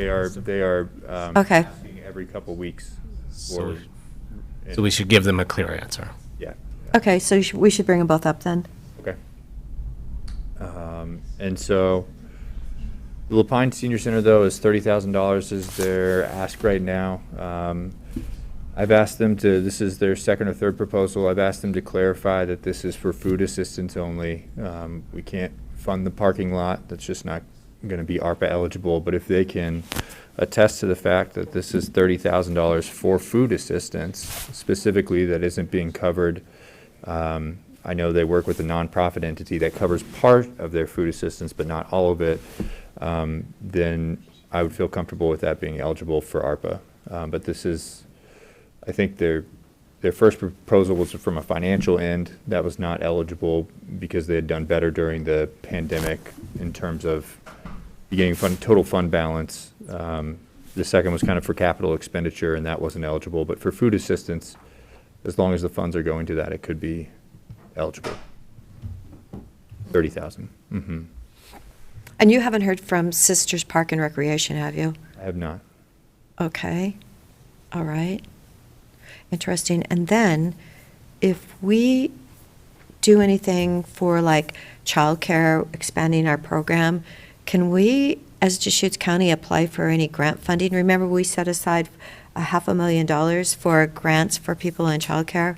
Do you know if there's any of that funding left? And would we be ineligible or eligible to apply for funding that we had set up? I believe that's going through neighborhood impact. Are you? Right. Your neighbor impact, are you indicating that you would want to apply for some of that funding? Well, if there's any way that we can enlarge our county childcare program, because we truly need to do that. We've been talking about that for what, months, years? And I was just wondering if we would. Deschutes County Employee Program. Right, yeah. Or- Mhm. Yeah, I'm just wondering if that's any way we could be, would we be ineligible? That small grant program was kind of like a facilities program that Neighbor Impact was running, right? I know. I'm just wondering what the status of it is. It was $500,000. Has any of that money been used to date? What? And we can get a status update if you want. Yeah, I'd love a status update. So what would be good, I'm hearing, is a status update on neighbor impact. I am not sure what our contract is with the Deschutes County employees and if that would be eligible. Right, I know. for that. I know it's Have to look it an up. ask, but, we're, That's basically, there's not really money, like cash involved in that, right? We offer the space to Munchkin Manor and they guarantee slots. And, then the overall cost of their program is less than many local providers because they don't have to pay rent. Right. So it's not like we're sending them a certain amount of money. Right. If Munchkin Manor is operating, and like I said, I'd have to look at the contract and exact, because I'm not familiar with it yet. But I think I would need to look at that contract to make sure that we're not crossing funds over back to the government and whatnot. But if that wasn't the case and it's private, then certainly I would imagine Munchkin Manor could apply for the $500,000 that we sent to Neighbor Impact. well, not all of it, but just maybe if some of it. Yeah, portion I of it. wouldn't want all of Right. it back, too. That would really be, Technically, they could apply for it all. They probably won't get it. right. But truly, They were if- thinking like $50,000 chunks are smaller, right? yeah, if we Smaller can do mom-and-pop something shop. to help with that program, that really needs some help. Okay, so I will look into that. I'll, for our next ARPA meeting, we can get neighborhood impact here. Would you like the Lapine Senior Center to present for food assistance as well on the next one, or are you trying to make a motion? Sure, are we trying to do this next Monday, or when are we talking about? It would probably be 2 Wednesdays, the 22nd? the 22nd's not going to work because we have the adopted budget and Right. year-end cleanup. So we could either do the 29th, would probably be the earliest at this point. Okay. Okay. And then I'll reach out to the commissioners individually to see if you guys would like to have the Lapine Community Kitchen present as well, or just give them a clear answer. Okay, and also Sisters Park and Rec had they were hoping to get some grant funding for their program. I'll let Jennifer know to get something in. Sure. And I'll check just to make sure, but I don't believe I've received anything yet. Okay. And I know, I hadn't seen, I'm sure I'd be copied on it, so, anyway. All right, good. Okay. Any other business? I mean, while we're on the topic of childcare for county employees, I would be curious whether funds that we've put in the health reserve could be used in some way to support either to support employees who are trying to find healthcare or childcare, or to be used in some kind, say Munchkin Manor said, hey, if we had, $120,000 we could knock out this wall and, expand our space and have more capacity. Whether we could use health reserve funds for, essentially to do something for, childcare related for employees. Specifically the ARPA Health Reserve?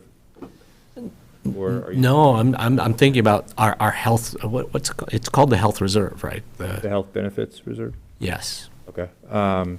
Or whether that's, kind of childcare and healthcare, or, Talk to Human Resources, Kathleen, and other folks that work on that, and we can look into that. I would just say that right now we have a large budget adjustment coming towards the board on the 22nd related to the health benefits funds. Its claims were approximately $5 million higher than anticipated this year. So we've been, because of pent-up healthcare demand due to COVID is what the actuaries are saying, and that just came in, to my knowledge, about a month and a half ago. So this is fairly new news to us. So it's going to significantly drop our reserve balance. We had been planning on kind of spending that down slowly, and we've succeeded in doing that now at this point. Didn't it drop it down to like 8 million or something? I believe it did, yes. Yeah, I mean, that's what we wanted to do, but Maybe not yes. this fast. Yeah. I mean, I remember during budget week, you're telling us that it was, I don't remember the number 5 million. Well, no, it was an adjustment of 5, but it was going to bring it down to 8, and it was up way high for so long. I think there was a point where we thought it might be closer to 3, and now it's 5. We're also bringing in some additional revenue, so we'll somewhat net out. But I'm just cognizant that, yes, we've seen it slowly going down, but when you have a drastic drop like that, we're going to have to really do our homework to make sure that there's some not continuing volatility there. Right. Well, you have to look at the whole country. People were not getting their health care. The nightmare that created, truly. People did not get their cancer screenings. All kinds of things didn't happen for those 2 years. Americans have lost 2 years on their life expectancy. I mean, this is, at the time, other people tried to bring that message out, and it wasn't being heard. And it's really, please, people, go to the doctor now.